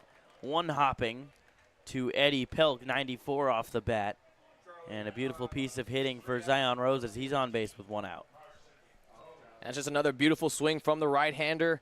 Again, taking it where it is delivered, 89 miles per hour, down and away in the zone, and Zion Rose not trying to do too much with it once again, using his hands, driving it into that right center gap for the base hit.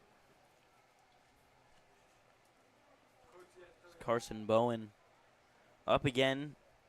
Hyannis yet to retire him today, 2 for 2. With 2 base hits. Carson Bowen has been putting on a show offensively as well as defensively, been really solid behind home plate. Had a couple of big blocks with a runner at third in the bottom half of the inning. 1-0 pitch catches the bottom of the zone, 1-1. And former Meshulam doing a really good job. Once again, working from in the zone to outside the zone. That time's working the opposite, staying outside to bring it back in. He's traditionally, how he sets up his pitches are to sit in the zone and then peel away. Zion Rose was on the move on that last pitch, and it is a line drive base hit into the vacant right side of the infield. Eddie Pelk will field it and fire in before Zion Rose realized where it was. He'll stay at second base. And it's a 3-hit game for Carson Bowen. And if you're a youth coach, middle school coach, or high school coach, and you want to put on a hit and run, that is a textbook hit and run right there. Right-handed batter in the box, using his hands, hitting a line drive over to second base. 1-1 count, 1 out. That's a hit and run count. You expecting a strike there at an even count. That's a great swing from Carson Bowen. Has a bunt attempt squared, but pulled back as the ball gets away from Cannon Peebles. So with 1 out, it's 2 runners in scoring position for Robbie Bolin, looking to pick up his first RBI of the season. Got 2 runners in scoring position. That's going to bring Harbor Hawk number 31, Reed Mooring, to get up and active in the bullpen.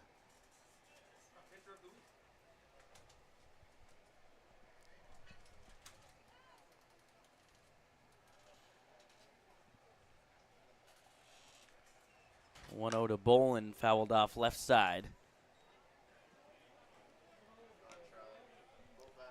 Reed Mooring coming off a really stellar work the last time is a 3-1, 3 1/3 innings pitched, had a 0.0 ERA, didn't give up a hit, had a whip of 0.60. That's why he's our Robbie R Construction Player and Pitcher of the Week.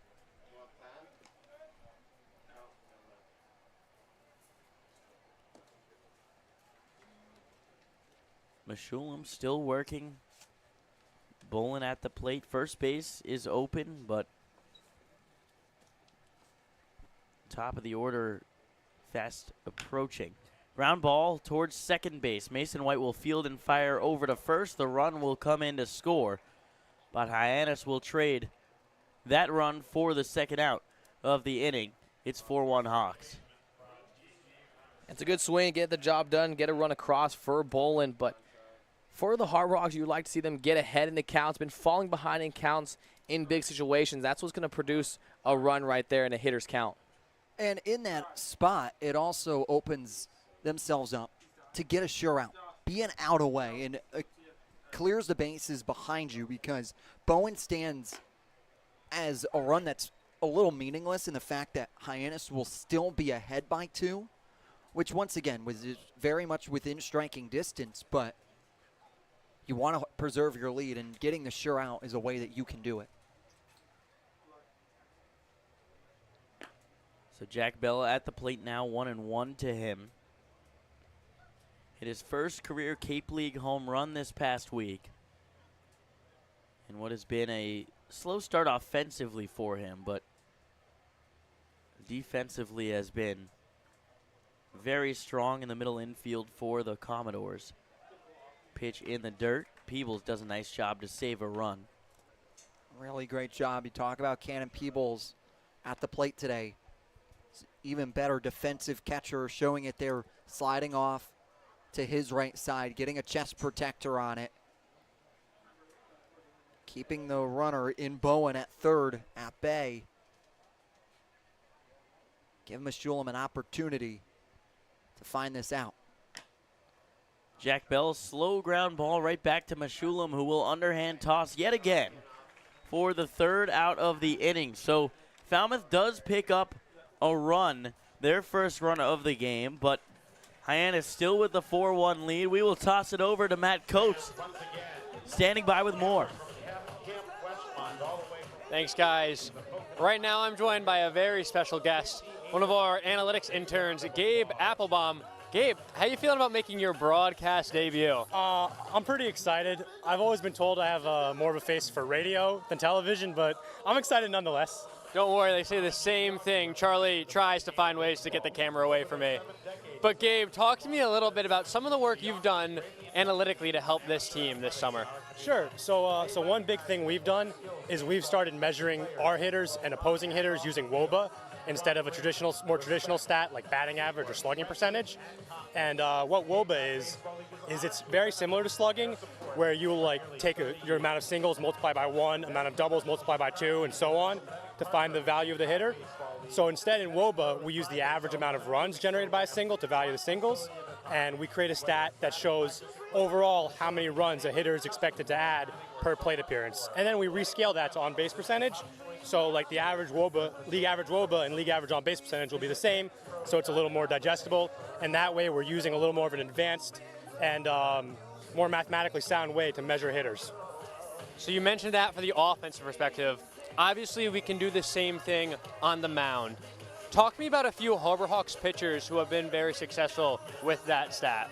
Yeah, so on top of having WOBA, we also have expected WOBA, which uses our TrackMan data and takes the launch angle and the exit velocity of every ball in play to kind of predict what the outcome will be. And that way we're able to go one step beyond the outcomes and use how hard the ball is being hit and how often it's being put in like a line drive or like a hard fly ball kind of plane off of the bat. And that way we're able to value our pitchers by whether or not they're giving up solid contact that could lead to hits. And so Josh Auch from Southern Miss is actually the league leader right now in expected WOBA allowed. His is 132, which is really elite. That's like 90th percentile. It makes him pretty much the best pitcher in preventing runs on Cape so far.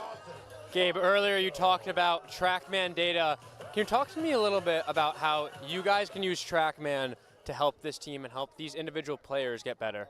Yeah, so one way that we do that is we'll take a look using the TrackMan data, me and Austin, our pitching development intern, and we'll see like how their arsenal plays up, what it looks like right now, and we brainstorm and say how could it look better, and we're able to put the pitch plots together of their arsenals and really help our pitchers get better by giving them new pitches. Gabe, thank you so much for joining and explaining advanced analytics to a not-so-smart guy like myself. Hopefully we can hear from you a little bit more later. Back to you guys. Thank you, Matt and Gabe, and I can attest for how hard Gabe works as Dalton Bargo grounds out to shortstop. Keelan fires over to first base for the first out, but Gabe goes to UMass with me. Both of us worked with the UMass baseball team this past year, and Gabe is one of the hardest working people I've ever met in my life. Just the way that he is able to, when it comes to baseball stuff, you talk about this stat that they've kind of really leaned on and has allowed them to have one of the best pitching staffs and really lineups in all of the Cape League this year as Carson Bowles hammers a ball foul. But Gabe has been asking us all season long, hey, when's my broadcasting debut? When's my broadcasting debut? There you go. Matt Coates gave it to him there. I know his family are avid viewers. It's a blooper into center field that will drop down for a base hit, and Carson Bowles has a multi-hit game. And he gets a single with one out. Great piece of hitting by Bowles, and it's a blooper, but if it's a blooper that goes to nobody, it's a great hit, and that's what you have right there. Bowles just finds no man's land once more, like he did in his last at-bat, finds that gray area between the outfield and the infield to get himself aboard, and he has an opportunity to try and go respond after Hyannis let one slip across. It is kind of a gray area, but some people might call it a green area with as much green grass out there. Oh, I see you, Nico. You know how proud Nico Sharp was of that one. 1-0 to Blake Cavill. Looks at that pitch at the top of the zone for a strike. Francis Ferguson still out there for the Commodores. Carson Bowles leading off first base.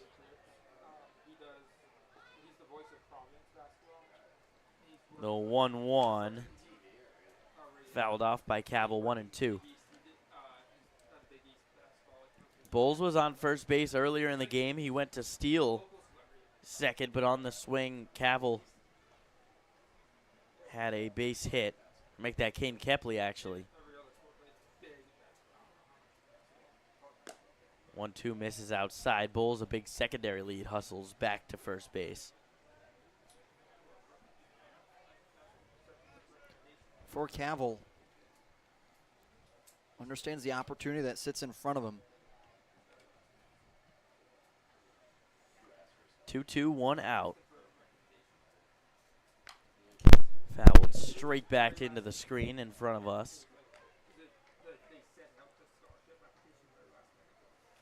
Jacob Irons, did he flinch? I didn't, but someone to my left did. Me? I don't think Nico flinched. I didn't flinch. I reached for the ball. He reached for the ball. I reached for the thought ball. that was a He was flight. going to catch it, saved my life. Yeah, I put my cape on and tried to save some lives up here. Come on now, Jacob Irons. Enough with this misinformation. No, excuse me, excuse me.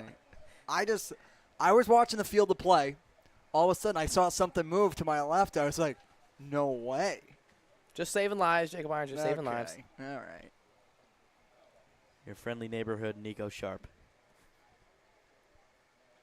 3-2 to Cavill. There goes Bowles. Cavill hits a high fly ball to deep center field. Gavin Turley going back, and it's off the wall. Carson Bowles will round third. They're waving him home. Throw from Keelan is not in time. Carson Bowles scores. It is a big double for Blake Cavill to drive in Hyannis' fifth run of the game. It's a ball from the Steve Irwin drop bear bat from Blake Cavill that just kept riding. It just keeps gaining distance and just kept tossing Turley back to the wall, and it dropped a foot short of the fence from getting out of there. And Mitch Carricker being aggressive and sends in Bowles all the way to come across, and Hyannis responds.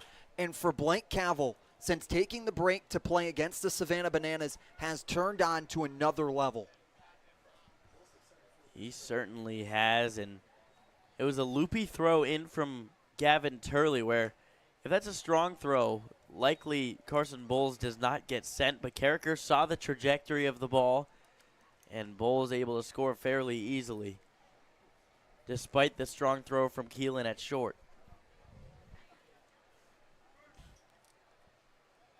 So now Kane Kepley at the plate with a runner on second base in Blake Cavill. 0-1 coming from Ferguson, misses low and away.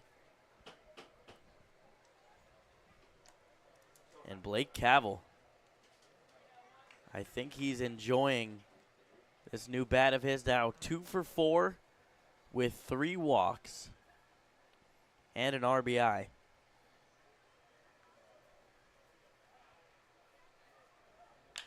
One hammered down the right field line, shading towards the foul line and making a diving play is Robbie Bolin for the out.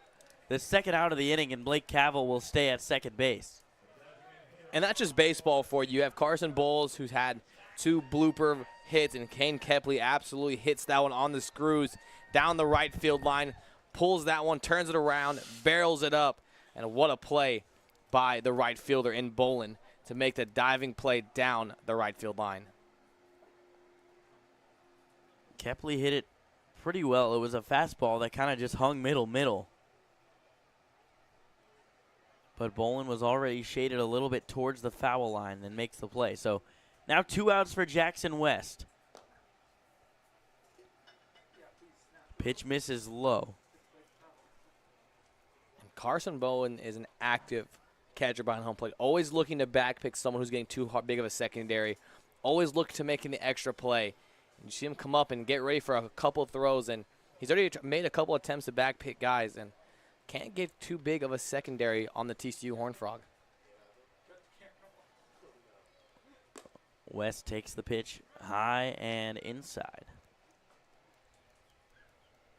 If you're just tuning in, Josh Schreiber alongside Nico Sharp and Jacob Irons. This is the Hyannis Harbor Hawks baseball broadcast. 2 balls, no strikes, 2 outs. Cavill off second base. Jackson West rips a ball toward the third baseman, Jason Jones, who makes an incredible leaping grab to end the inning.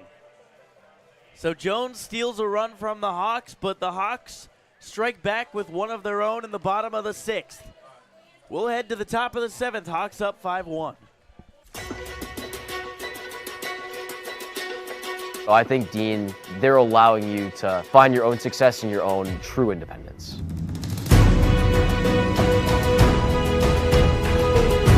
Dean is a whole group of all different kinds of people and communities. Since I've come to Dean, I've learned a lot of time management skills. Our community is especially tight-knit, and the majority of our students live on campus. And you are guaranteed 4 years of housing while you attend Dean.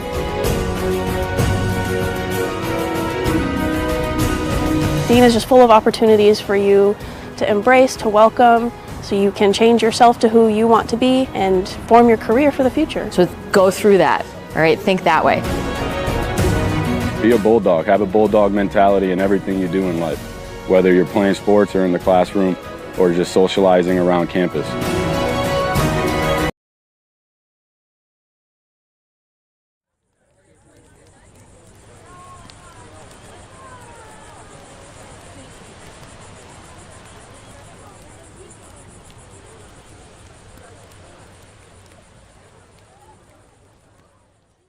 Hello there, Cape Cod. We're Bork Heating and Cooling. We've been around for 38 years and counting and have served over 5,300 customers. We specialize in the installation and service of your HVAC systems. Our favorite part of the job is making sure our customer is 100% satisfied. We've been using Bork Heating and Cooling for over 20 years now. They've installed our furnace, our central air conditioning, and our hot water heater. Their service department is great, and I'd highly recommend this company to anyone. We hope to hear from you. Give us a call anytime. Go Harbor Hawks! It's a new pitcher coming into the game. It's Reed Mooring to try to get Hyannis through this 7th inning. It's going to be number 31, the sophomore from UC Santa Barbara. 6'1", comes in for his 6th appearance of the summer, all coming out of the bullpen. Has come in pretty high leverage ball games. Has a record of 2-1 with a 3.97 ERA. Once again, all out of the bullpen. 11 1/3 innings pitched, 10 strikeouts, 6 walks. He comes in with a 4-run lead as we enter the final third of this ball game. So Mooring will have to go through the 9-1-2 hitters here. And for Mooring, you know, he's in a spot where you've got the 4-run lead, you've got the cushion. It's just can you get that shutdown inning that they weren't exactly able to get after their 4-run outburst? They did keep it to just 1, which you're comfortable with, but you just want to cruise to victory here if you can. If you can get in there comfortably, that would be huge for Hyannis. And it sets up for a big game tomorrow at Chatham.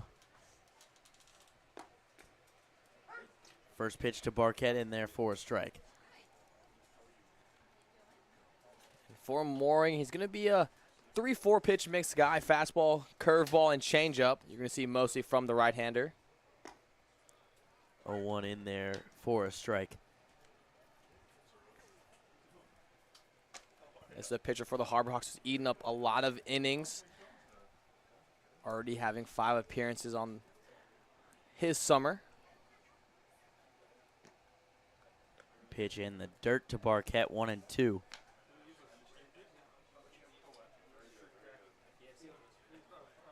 Top of the 7th inning. Falmouth still chasing 4 runs. They've got 7 hits, but just 1 run on those hits. Barquette, a hard line drive that gets out of play down the right field line. And the story of the day for the Falmouth Commodores has been just missing a timely hit. They have runners on.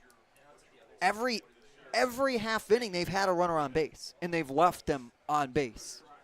It's just that timely hit to not allow themselves to break this game more open. Reed Mooring deals the 1-2 up and in. 94 with the fastball. Yeah, 94 high and tight here. He has a true 12-6 curveball. Has 2 options here. Can keep that fastball going right behind it, 94, but he's got a 12-6er, so he can tunnel that inside on the hands to the right-hander. Let's see which way he goes. There is that 12-6 curveball. Yeah, 12-6 curveball right in on the hands. And that's the perfect place to do it. If you have a fastball that misses up and in a little high and tight, you can go back to the 12-6 curveball, tunnel it right behind him, and have it sneak up right behind him. See what he goes to here on the 2-2. Slider away. Yeah, good idea to mix it up there. He showed the 12-6 curveball there and showing all vertical movement so far. So he shows him that has a little bit more horizontal movement. Changed the look for the right-handed batter, Isaiah Barquette. And now look, he's hit him with 2 off speeds, starting to get the timing. Try and gas him up here. Maybe freeze him with the fastball. 2-2, he gassed him up. Fastball down the middle, swing and a miss from Isaiah Barquette, and there is the first out of the inning. Exactly what you think. He wants to go right back in it, change up the timing and change up the speed, reaches back for the 94-mile-an-hour fastball and puts one middle and says tempt with it and does a really good job to blow it by him sitting on that off-speed pitch for 1 out. So top of the order, Gavin Keelan at the plate here.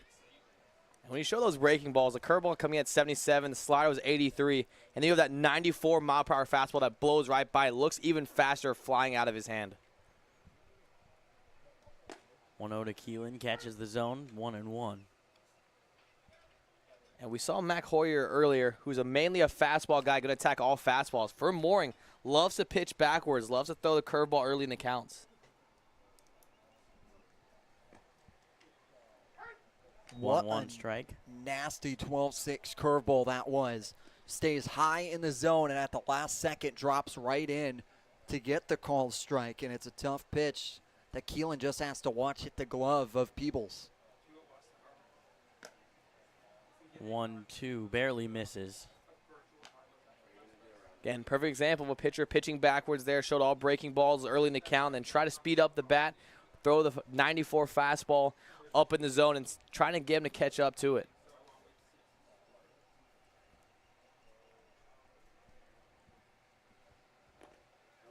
Two misses in, and in fact it hit Gavin Keelan. So he reaches after the hit by pitch with 1 out. And there's a little bit of movement for the Falmouth Commodores in their bullpen. It's Nick Gravel, arm that we've seen a couple times.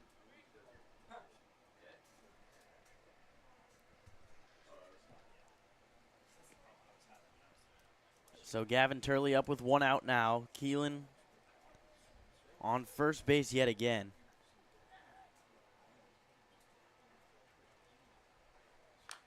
Turley fouling one off, and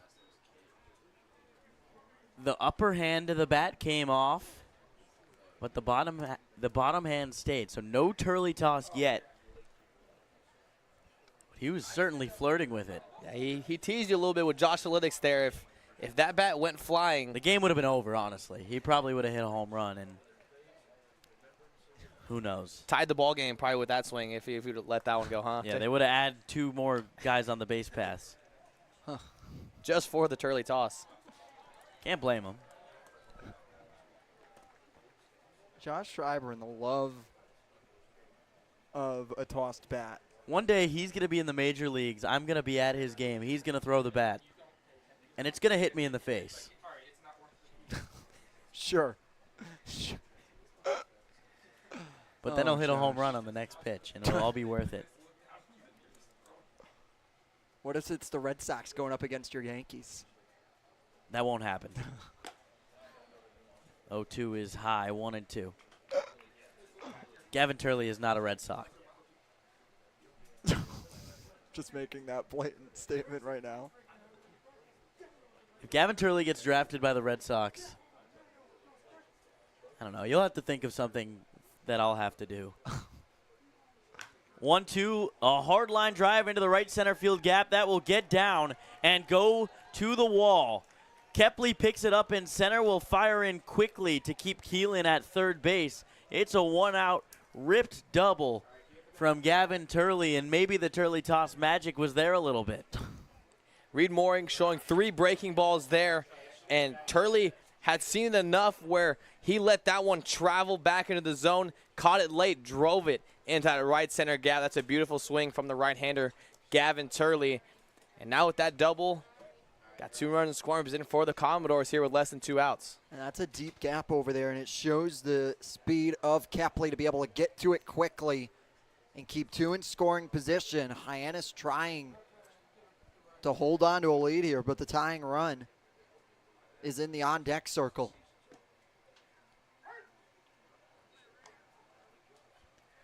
First pitch strike to Jason Jones.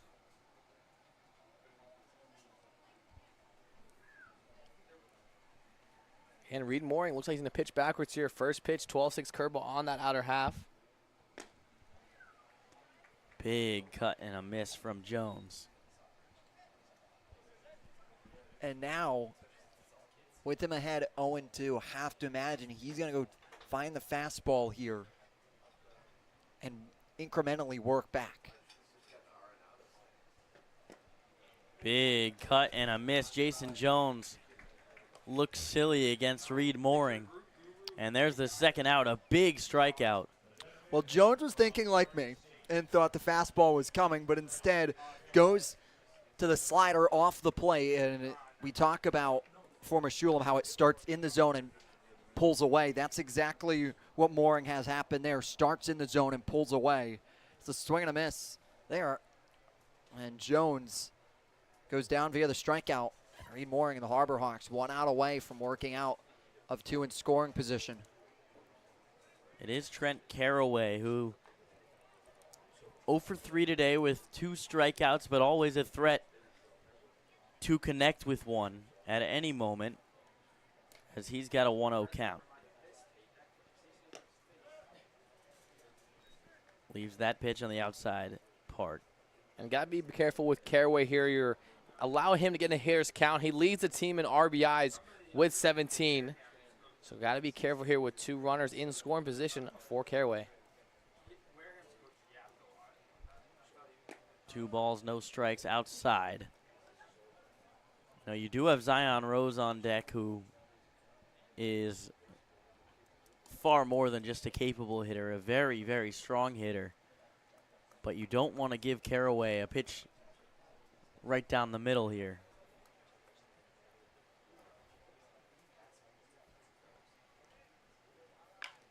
Caraway, green light, 3-0 pitch, and he fouls it off down the right field line.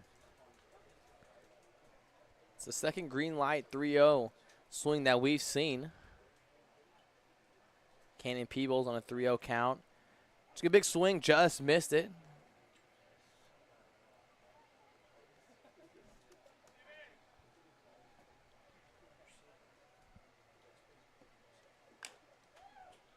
One fouled off again. Now a full count. Yeah, 93-mile-per-hour fastball up in the zone. And he's been setting it up where when he elevates the fastball, he'll throw in the breaking ball in behind it. 3-2 count here. Let's see if he falls in rhythm or if he tries to change it up and keeps the fastball once again.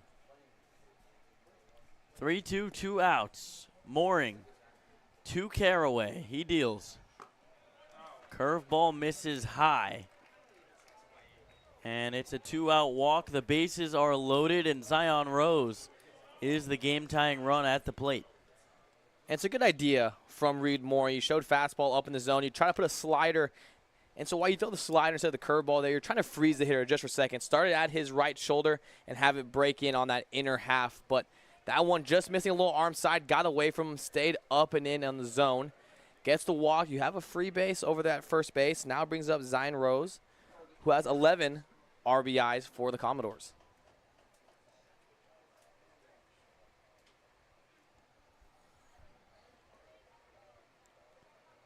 First pitch to Rose with 2 outs, a big hack. 0-1 is the count. Yeah, and for Mooring, they're dealing the 93-mile-an-hour fastball and keeping it low. Rose dropping to a knee, trying to get his barrel to be able to get contact on it. 0-1, throw down to first. Called safe. As Blake Cavill tried to get the tag down, but it is still 0-2. That is about as close as you will see a pickoff attempt on the snapback throw to first.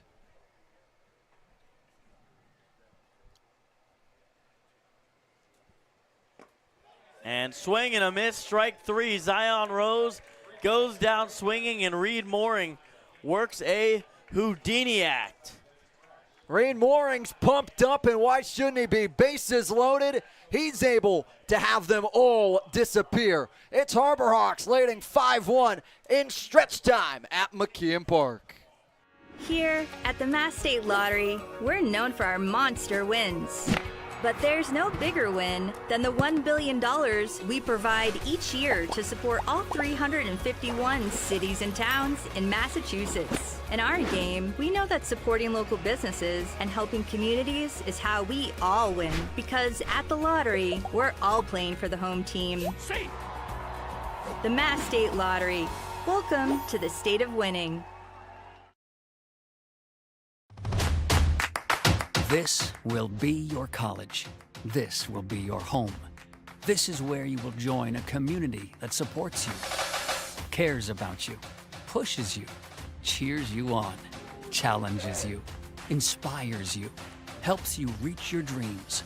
Open your eyes to opportunity and your mind to possibility. Your future begins here. Make a difference. Leave your mark. Break the mold. Be a leader. Achieve unimagined heights. Believe in yourself. Make lifelong friends. This is your time. Your place. Your home. Your Dean. It all starts here at Dean College.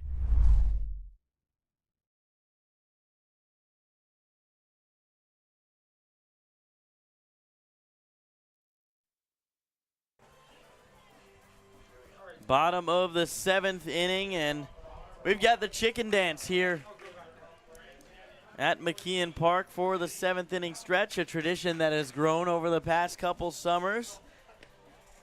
And the participants have grown as well. Even Willie, the dog in the background, kind of getting into it a little bit. Look at that. He's even hitting the spin move right there. Yeah, big finish right there. So now Eddie Pelk at the plate to lead things off against Francis Ferguson. Pelk looks at the first pitch for a strike.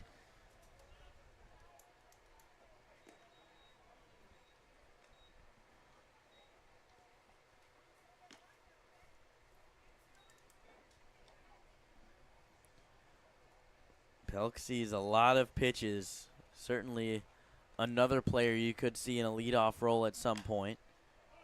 Fouling one off deep down the left field line and too far away for Jason Jones to track it down.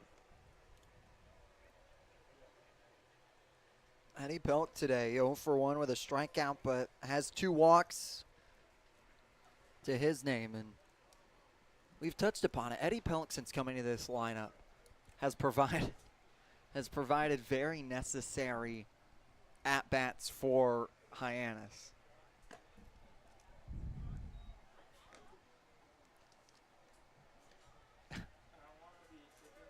You laughing at my fan? I am. Josh Schreiber is able to grab a personal fan from our... Whose is this? Charlie's. Thank you, Charlie Adams, our camera op, comes ready for the hot, steamy nights here at McKeon Park. I think this is the hottest it's been late as Eddie Pelk grounds one down the first base line, almost beats Isaiah Barquette to the bag, but just loses the race, and there's one out. Let's get a look at our around the league scores here on the Cape Cod League, and we've got a big final. Yeah, there are 2 finals, and one of them might be the biggest. Harwich taking down Katuitt 7-5. That means Hyannis is able to get tied with them tonight. And then another final, YD picking up the win 4-3. And Brewster falling to Chatham right now, 7-0 in the bottom of the 5th. And then Bourne and Wareham having the day off. They play tomorrow along with Hyannis and Chatham, with Orleans and Katuitt as well joining in on the fun. But for how the game is stacked right now, Hyannis in the lead has an opportunity to try and be tied for first after this contest. So it is a pitching change for Falmouth, and we will send it to a short break. When we come back, we'll tell you all about them. Here at the Mass State Lottery, we're known for our monster wins. But there's no bigger win than the $1 billion we provide each year to support all 351 cities and towns in Massachusetts. In our game, we know that supporting local businesses and helping communities is how we all win. Because at the lottery, we're all playing for the home team. The Mass State Lottery. Welcome to the state of winning.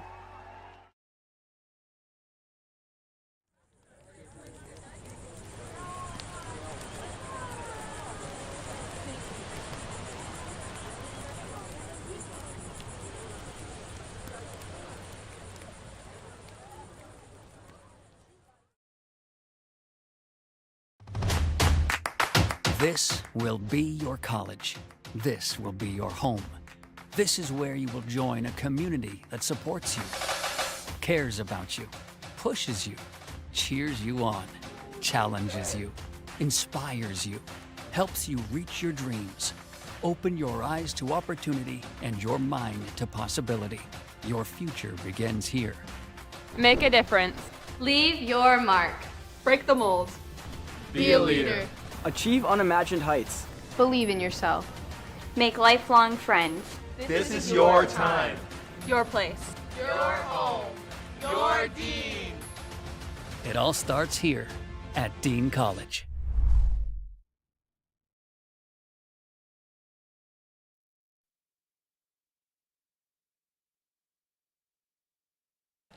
Nick Gravel is the relief pitcher for Falmouth. And Gravel, so far this season, this will be his 5th appearance, a 5.40 ERA and 6 2/3 innings pitched. And Hyannis saw him back on July 17th, the last time these two teams played. He had 1 1/3 innings pitch, gave up 2 earned runs, no hits allowed, 1 walk.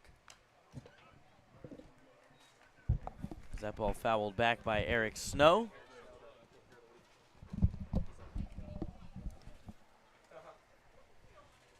Eric Snow had a big 2-run single back in the 5th inning. The 0-1 crosses the plate for a strike.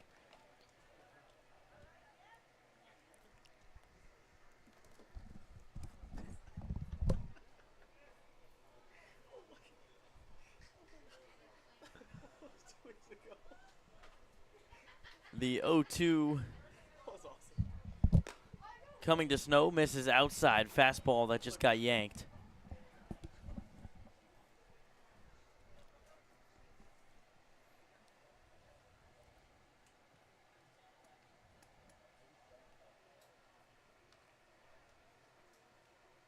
One, 2, it will clip Eric Snow on the shoulder.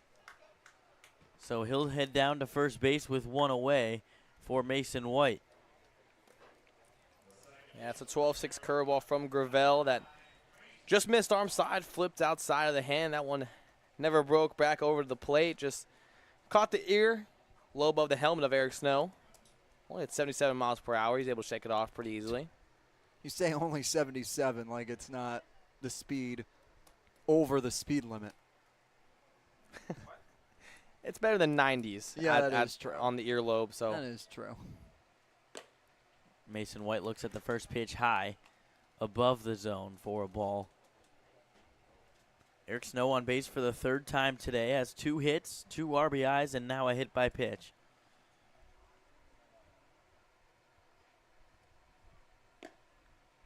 Mason White holds the bat back, 2-0. And keep an eye over there on Eric Snow. Eric Snow getting his timing down. We've seen him where he gets a really short lead and then works a really hard secondary when he feels like he has the timing of the pitcher. Seen that in back-to-back pitches there. Has 4 steals to his name this summer. 2-0 catches the top of the zone.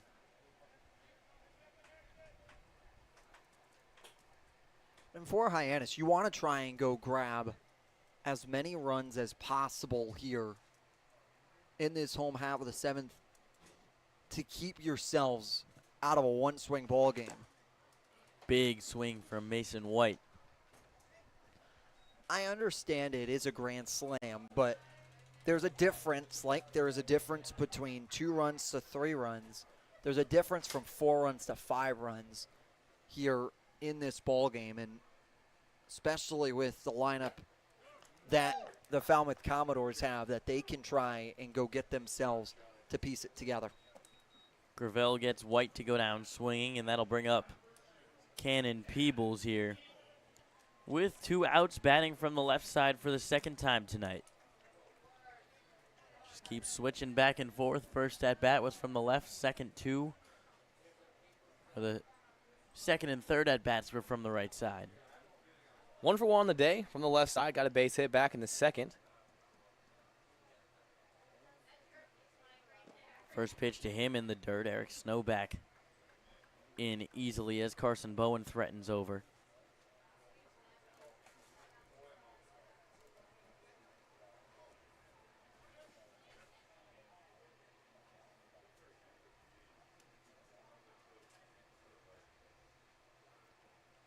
There goes Eric Snow, swing and a miss from Peebles, throw down to second, not in time. As Eric Snow got a fantastic jump on Nick Gravel. And that's the time we were talking about just earlier in Mason White's AB. He had a small primary lead, then he gets really hard secondary, and then does a little jump and gets into it right there. Perfectly timed up Gravel, and he was changing his timing a lot in his delivery, but perfectly times him there, gets a great jump, and gets his 5th stolen base on the summer. 1-1 to Peebles. High fly ball into fairly deep right field, but not deep enough as Robbie Bolin is under it to make the 3rd out of the inning. So Hyannis leaves the run at second base after Eric Snow steals. And going into the top of the 8th, Hyannis still has a 4-run lead. This week we've been working a lot with doing play-by-plays, just doing behind-the-scenes stuff with sports broadcasting, which I never really realized how much went into it, but it's been really cool. They've grown a lot. I've never really done like a program like this before, so like seeing all the behind-the-scenes, so like really grown. I've learned how to really just gain confidence in my play-by-play speaking, and I've learned more terms here when it comes to directing and producing, and I've just had a great time with John Rook. Doing the play-by-play stuff and all that, being with a guy like John Rook, understanding what like the major kind of entails doing this camp, just really a preview for what you do here at Dean or any other college doing broadcasting, so I'm definitely more prepared to make this a job of mine.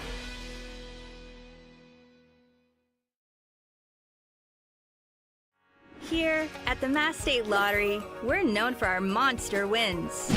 But there's no bigger win than the $1 billion we provide each year to support all 351 cities and towns in Massachusetts. In our game, we know that supporting local businesses and helping communities is how we all win. Because at the lottery, we're all playing for the home team.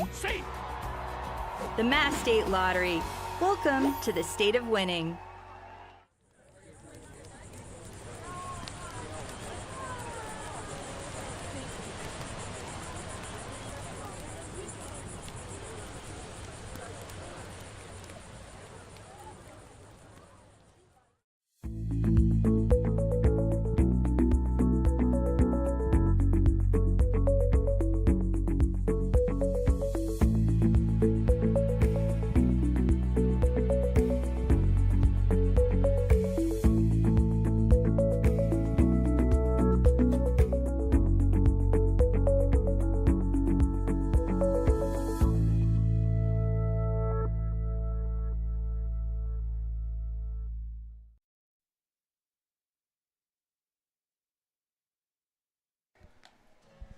The kids of McKeon Park out here enjoying a Harbor Hawks 5-1 lead right now. And there's our sideline, Josie Broyles. She's kidnapping the kid. No, it seems friendly. But anyways, Reed Mooring back out there for another inning of work. 5-1 Harbor Hawks lead, and it'll be Carson Bowen who's got 3 hits today to lead things off for the Commodores. Carson Bowen's having a really solid day today for the Falmouth Commodores. And for Reed Mooring needs to barrel down here. Trying to get through this half inning without having to use another arm would be huge. Once again, preserving arms for Hyannis is a really huge aspect of what this can be for them. 1-0 to Carson Bowen quickly, and now he pops one up into right field. Eddie Pelk ranging toward the foul line, loses the hat, and makes the play for the first out of the inning. And it's going to be so important for Reed Mooring to keep his pitch count low. Harbor Hawks bullpen all quiet over there, no one stretching, no one getting loose. So if Reed Mooring can extend into this ball game, now only having 5 outs remaining left in this ball game, look to see if the reigning pitcher of the week can stretch out and get these last 5 outs.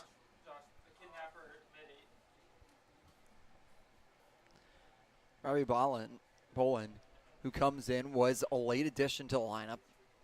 LaSalle scratched from today's lineup, and Bolin jumped into the spot, and since coming in has put together some solid plate appearances.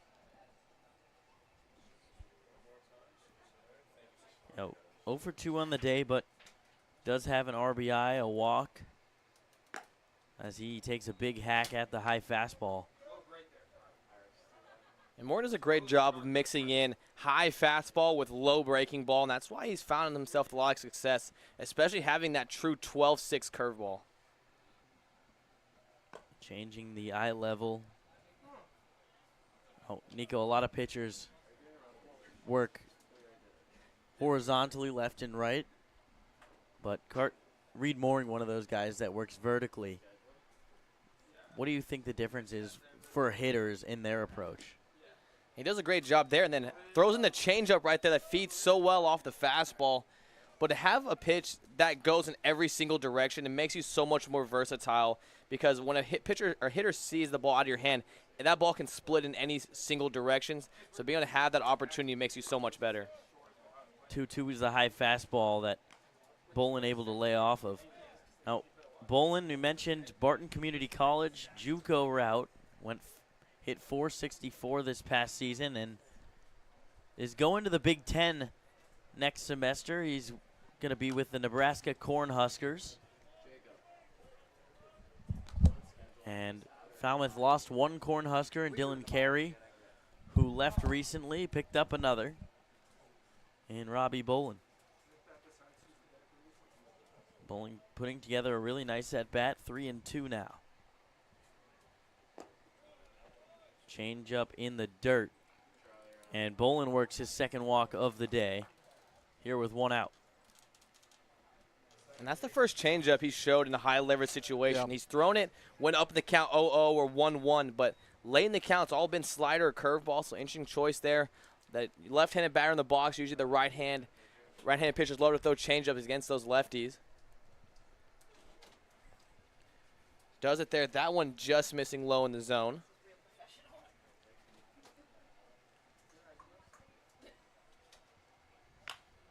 Jack Bell swings and nubs one off the end of the bat. Eric Snow steps on second for one, on to first for the double play. So it is a 6-6-3 double play to work Reed Mooring out of the inning. He's now through 2 innings scoreless, and we will head down to Josie Broyles, who's got something for us on the sideline. The Harbor Hawks are fighting for their standing in the West Division right now, and after defeating Wareham 15-8 last night, they've secured that second place spot. After having a not-so-good history on the road, this victory really meant a lot for them, especially securing their place in the playoffs this season. I was able to talk to pitcher Zach Gutierrez, who started on the mound for the Hawks last night. He expressed to me how he was really happy with the performance from the team on the field. He also explained to me that he's really enjoying his time on the Cape this summer. Being from a D2 school, he's really able to just learn a lot from his teammates and the players, and he's really enjoying being around such impressive coaches as well. Back to you. Thank you, Josie. And one of the very unique things about summer ball is you get players from all different backgrounds, whether it be the very best SEC schools where you got guys who, they're playing the very best of the best. They're playing the very top MLB draft picks year in, year out. And then you get guys like Zay Gutierrez playing for a very strong D2 program in Angelo State.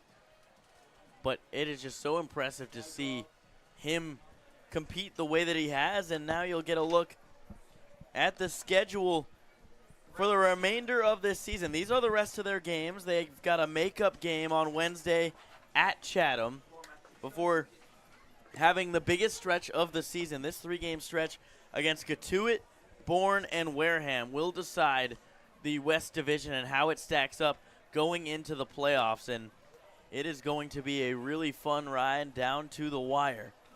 Yeah, it will be a very fun slate of games. When you look at this upcoming schedule, it allows the Harbor Hawks to control their own destiny. And if they can do it, they can find themselves at home for a majority of the playoffs. The opportunity to go grab first is right in front of them. It's can they keep the bats alive long enough and keep the pitching on a steady trajectory forward to allow themselves to go grab wins against those Western Division opponents that have proven to be a little bit of their Achilles heel. Hyannis 5-9-1 against Western opponents. But then when you add that conversation here back to home, it somewhat evens itself out. Yeah, obviously it's the importance of home field advantage. Something we know all too well about, especially with a team like Bourne or Catuit, where Hyannis has struggled in recent years going to them to play there. 0-2 to Bargo is up and away. We have been treated very well here in the Tim Elstrom broadcast booth. We were brought pizza cheese and crackers earlier, which we actually never mentioned on air, which that's like the first time that we haven't mentioned anything food-related, as Dalton Bargo goes down, swinging on the K. Yeah, and now brought up our Kilwins ice cream cake. Shout out to Kilwins for bringing that over. I mean, I can't stress it enough how good this ice cream cake is. If you have a birthday coming up, do yourself a favor. Go down to Kilwins and go get their ice cream cakes because they are the best of the best. It's a big cut and a miss from Carson Bowles. I think they're trying to distract us from the broadcast. Maybe we got someone waiting in the wings trying to take our jobs. Yeah, I think they're ready to go. I think they're ready to rock. We've got pinch hitters. We got our own people in the bullpen ready to go. Students from Dean College here calling the game down below as Nick Gravel trips off the mound and misses with the fastball away. And in Josie's story, when you talk about players at all levels, we have a D3 arm here in front of us in Keystone College. He just struck out Dalton Bargo, who just won the national championship in Omaha with Tennessee. So, I mean, you talk about talent on all levels. I mean, what a cool story we just saw right there. And the Cape is the great equalizer.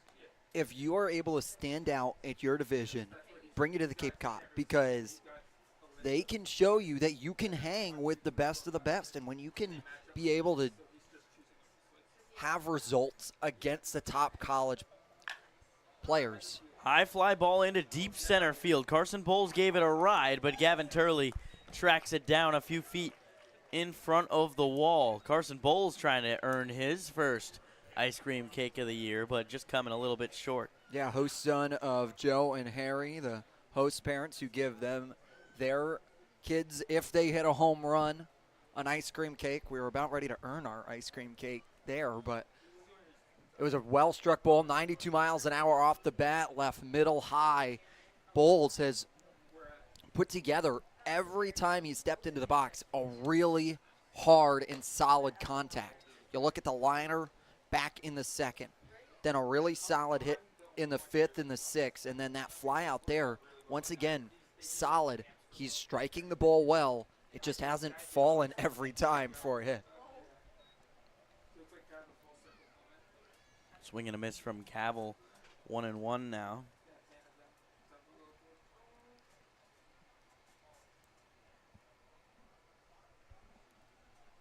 For Cavill, once again, gets himself another hit. It is the bat. And once again, I don't believe in superstitions, but since he grabbed that bat, he has turned on a new level here on Cape Cod. So you do believe in superstitions, is what you're saying? I think I might. Because you look at Cannon Peebles. That's what Steve Irwin will do to you. For Cannon Peebles, wasn't necessarily getting the ball down, striking the ball really well, just couldn't find it. Today, first at-bat since changing his number to 2, gets a hit. Then you look at Blake Cavill, looking for his first hit since his first AB in the Harbor Hawks uniform, gets this new bat, gets a hit. And once again, now has himself with a multi-hit game. As Kane Kepley sends one 500 feet foul. And Kane Kepling has had his timing here today. He has caught every baseball out front. That one a little early on, pulled that one away, foul down the right field line. But this is a guy who's been swinging the bat well, and he hit that stinger down the right field line, and it was Bolin who made that amazing diving play down the line. 0-1 with 2 outs to Kepley. Cavill off first base. They'll check on him. He's back in standing up. Cavill and Barquette know each other from A-Sun play. Barquette was messing with Cavill over at second base earlier when he was going to cover. And also teammates to start the year. Started the year with Falmouth together. And with Blake Cavill, he makes friends quick. He's a very loud personality, is a great individual to talk to. And especially since both of them at the first base position, have to imagine the relationship was forged pretty quickly. Yeah, it wasn't with the Commodores for too long, but you can see every time we that Harbor Hawks have faced off against the Commodores, it's been a lot of relationships that he built quickly over there in Falmouth. 2-1 to Kepley. Takes that pitch high, 3-1.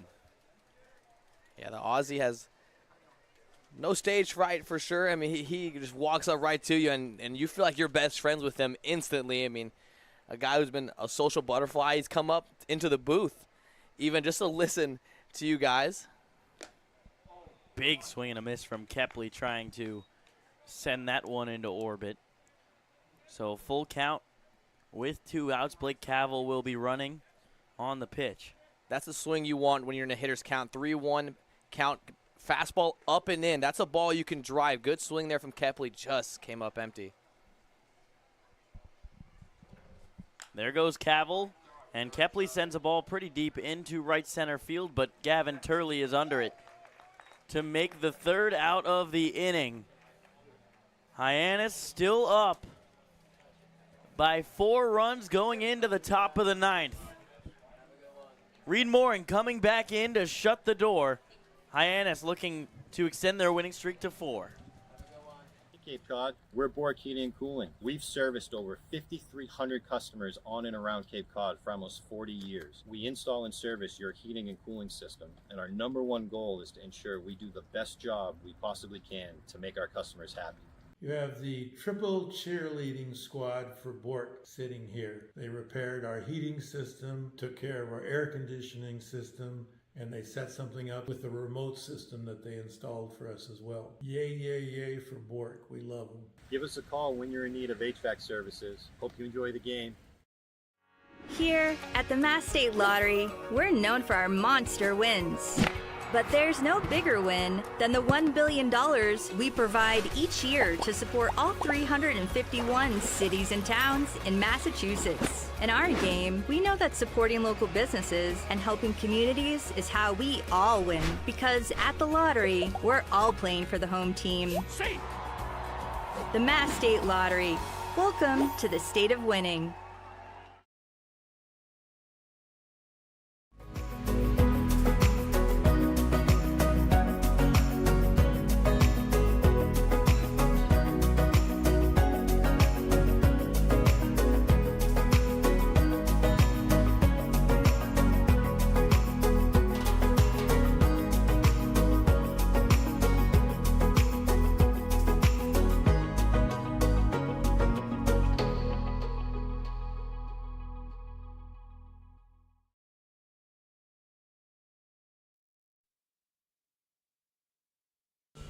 Top of the 9th inning, Reed Mooring right back out there trying to slam the door shut behind the Commodores. Commodores fighting for their postseason lives. Believe that this would be the elimination game for them.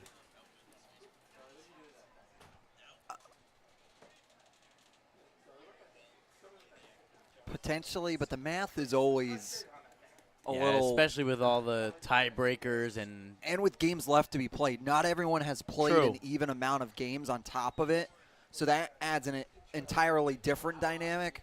I wait until I see a little asterisk on the standings Yep. before I feel comfortable saying any of it, because of just how much number breaking there is with Katuitt, especially in the division, being way off on the games played compared to everybody else. Well, and there's no doubt that whether they get eliminated or not with this game, these games are essential for Falmouth to win. Where, I mean, every game is pretty much a must-win at the bottom of the West, as well as the Western teams are playing right now. Yeah, and for them, they have an opportunity for them that they had the Bourne Braves off today. So they could be able to go grab one in points in front. It's the question of whether they would be able to keep pace. Bourne plays Wareham tomorrow, and that sets up a big one for both Wareham and Bourne. Wareham needs to keep pace with everybody else. As for Bourne, they need to try and keep stiff-arming Falmouth away so that they can feel comfortable in at the 4 spot. Isaiah Barquette comes through yet again with his second hit of the game, a line drive into right field, and that's exactly what they needed. Gavin Keelan up the top of the order with nobody out. And a runner on first base.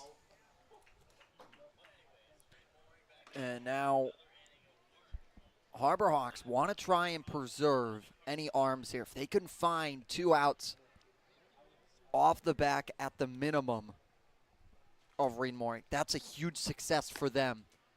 And you got to talk about Mooring, who has come in and has clutched up when Hyannis has needed him to be able to have himself in a position to succeed. 1-0 catches the outside part of the plate, 1-1. And for Mooring, has pitched 2 innings, has only given up 2 hits, walked 2 and struck out 3. He's had some traffic, but's able to really get himself together.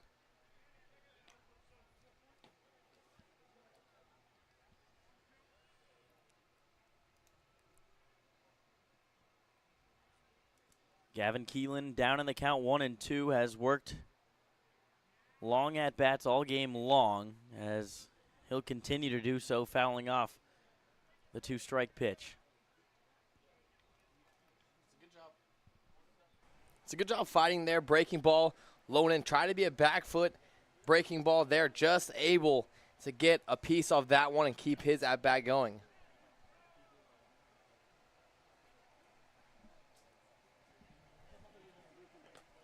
One, two in the dirt. Barquette got a fantastic read. He goes to second base easily. Almost looked like he was doing a delayed steal, how fast he read that ball in the dirt. Yeah, got a great dirt ball read. He got a good secondary, and then as soon as he saw that one, had some downward tilt to it. Took off, got a great jump, didn't give Canyon People a chance.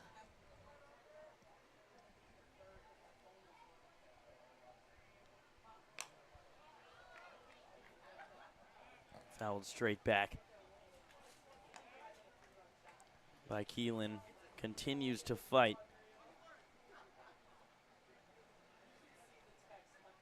And Reed is trying to keep Mitch Carricker away and keep him in the dugout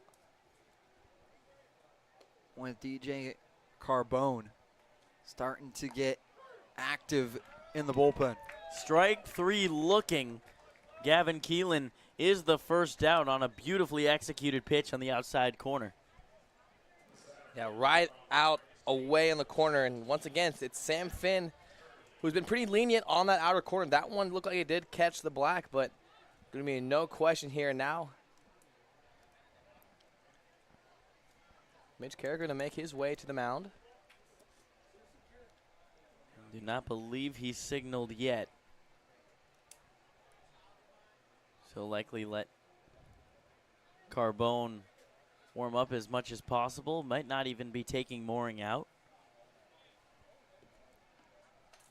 But with Gavin Turley coming to the plate, 1 out, runner on first. Or runner on second, rather. That run in scoring position does not matter right now. You've got the 4-run cushion. All you're looking for is to get the out at home plate. And Carricker seems satisfied with whatever Mooring said. He lets him stay in there, and that could have been as much whether it be a bunt defense or something like that. Just letting him know who they have up coming to the plate. And it's been Turley who's found his way on 3 of the 4 times. One of those times reach on a fielder's choice, but nonetheless, swinging the bat well, finding ways on. Hasn't come around to score. There's only Zion Rose, who's the lone run for the Falmouth Commodores. First pitch to Turley in the dirt. Nice stop by Peebles to keep that ball within a foot Got a good idea of how good Barquette is at reading the ball in the dirt, not able to go anywhere. Gavin Turley roped a double. That one hopped to the wall in deep right center field his last time up. 1-0 to him, catches the inside part of the plate. Such a great pitch there by Moore, and keeping it inside the entire way, and is able to have it come back into the zone for a strike. 1-1, 1 out, 1 runner on second base. Mooring deals to Turley. Line drive ripped into left center field. That hits the gap. Cutting over is Kepley. He'll throw into second base. It's a long throw, but not in time, as Gavin Turley slides into second with a 1-out RBI double. And that's just a good swing from Turley, working that left center gap, 92 miles per hour inside. Did not miss that one, was right on time. Perfectly barrels that one up 102 miles per hour off the bat of the right-hander Turley. Yeah, and that shows, I think, Mitch Carricker enough, as he's going to go to a new arm in the bullpen to get these 2 final outs. When we return, it's Dominic Carbone to come in to pitch and shut the door for Hyannis. This week we've been working a lot with doing play-by-plays, just doing behind-the-scenes stuff with sports broadcasting, which I never really realized how much went into it, but it's been really cool. They've grown a lot. I've never really done like a program like this before, so like seeing all the behind the scenes, so like really grown. I've learned how to really just gain confidence in my play-by-play speaking, and I've learned more terms here when it comes to directing and producing, and I've just had a great time with John Rook. Doing the play-by-play stuff and all that, being with a guy like John Rook, understanding what like the major kind of entails doing this camp, just really a preview for what you do here at Dean or any other college doing broadcasting, so I'm definitely more prepared to make this a job of mine. Hey Cape Cod, we're Bork Heating and Cooling. We've serviced over 5,300 customers on and around Cape Cod for almost 40 years. We install and service your heating and cooling system, and our #1 goal is to ensure we do the best job we possibly can to make our customers happy. You have the triple cheerleading squad for Bork sitting here. They repaired our heating system, took care of our air conditioning system, and they set something up with the remote system that they installed for us as well. Yay, yay, yay for Bork. We love them. Give us a call when you're in need of HVAC services. Hope you enjoy the game.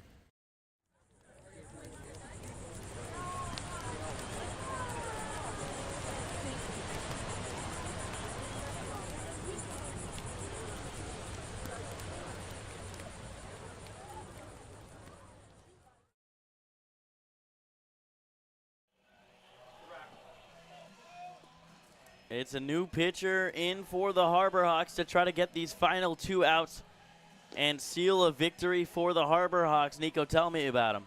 Yeah, it's going to be number 26, the southpaw, Dominic Carbone, the freshman out of Coastal Carolina, 5'10".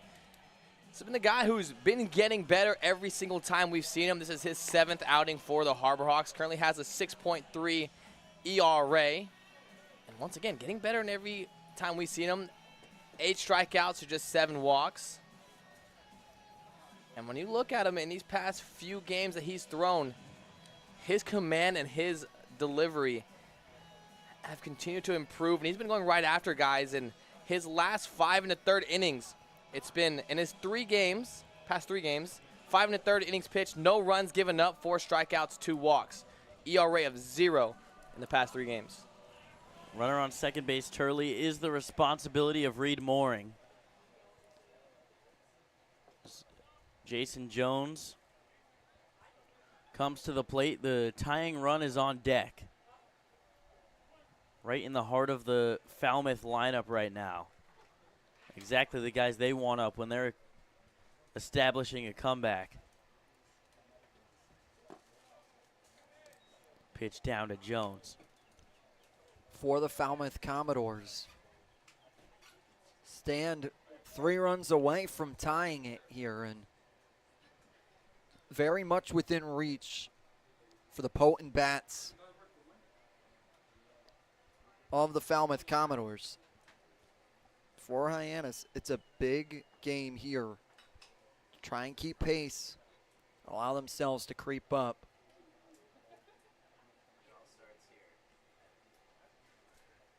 Time was called by Cannon Peebles. Pitch clock resets 1-0 to Jason Jones with Turley off second. Jones held the swing back.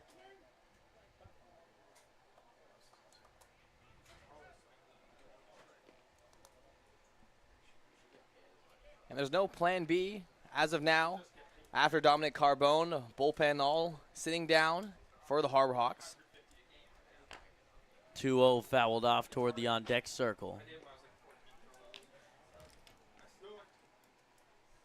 And the Falmouth Commodores, they have a plan, though, in case the game was to continue on.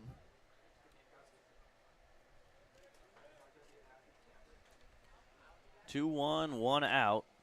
Carbone taking a long time, gets his sign. Looks over to Turley and deals. Off the outside part of the plate, 3-1. It's Peter Phillips from Fairfield starting to get his reps in.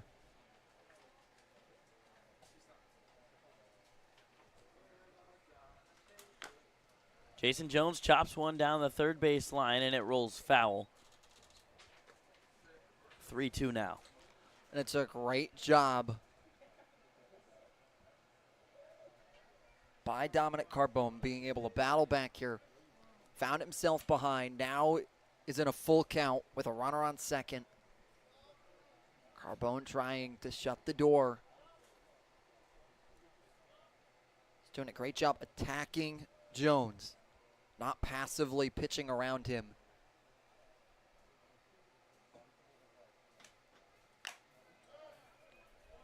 Fouled back by Jones. Now Jones is a bit of a free swinger himself. 26 strikeouts this season. He is tied for the lead with the most strikeouts on the Commodores, just 5 walks. With that being said, though, he provides a lot of power, hits for average as well.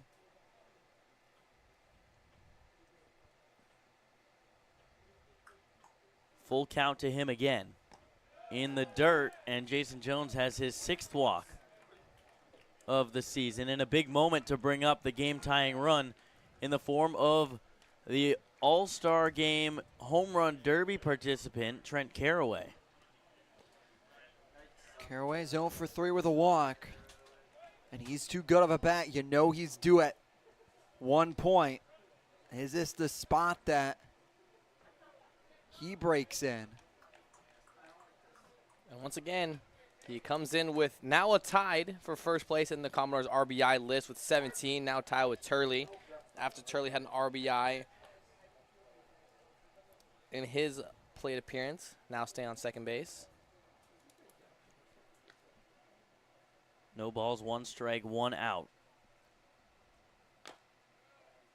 Chopper right behind Cannon Peebles' head, foul. And Jason Jones getting a fairly large lead over that first base, and both catchers and Carson Bone and Cannon Peebles have been very aggressive on back picks, so let's see if Peebles tries to go and maybe look and get a free out over there at first base. No balls, 2 strikes, 1 out. Caraway lines one into right field. Pelk trying to track it down. He does. The runner off second base, Turley, tried to get aggressive, and he gets thrown out at second base as the Harbor Hawks win this game 5-2. And Harbor Hawks get bailed out of a close situation. Pelk doing a great job ranging over to his right and making the play, and it was Gavin Turley went on contact and was rounding third base when Pelk made the play. Big time double play to end the game for the Harbor Hawks, and they get the victory 5-2 in a big one. Yeah, big one, and now Hyannis moves their winning streak to 4. That is huge It's about having momentum going into the playoffs, and right now Hyannis has the momentum. They're playing some of their best baseball they have this summer, coming at a crucial point in tonight's contest. They're doing a very good job, and tonight it was everything. It was pitching and it was hitting. It was timely hitting and timely pitching.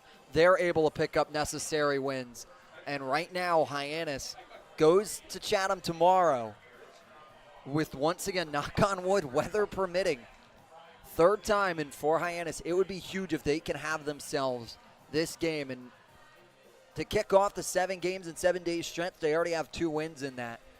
It's a big opportunity that they have. Hyannis gets the first 4-game win streak they've had since the first 4 games of the season.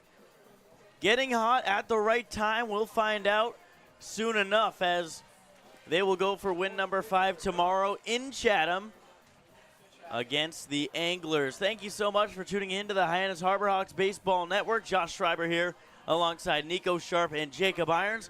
Our producers, Daniel Bottolino, Chase Avery, and Charlie Adams. And, of course, our sideline reporters, Matt Coates and Josie Broyle. So long, and we will see you tomorrow night. Hawks win 5-2.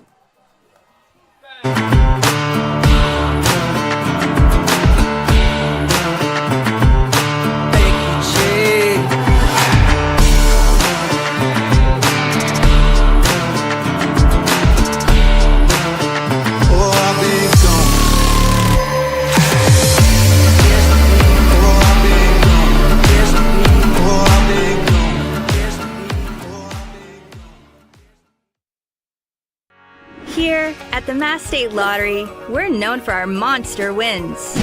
But there's no bigger win than the $1 billion we provide each year to support all 351 cities and towns in Massachusetts. In our game, we know that supporting local businesses and helping communities is how we all win. Because at the lottery, we're all playing for the home team. The Mass State Lottery. Welcome to the state of winning.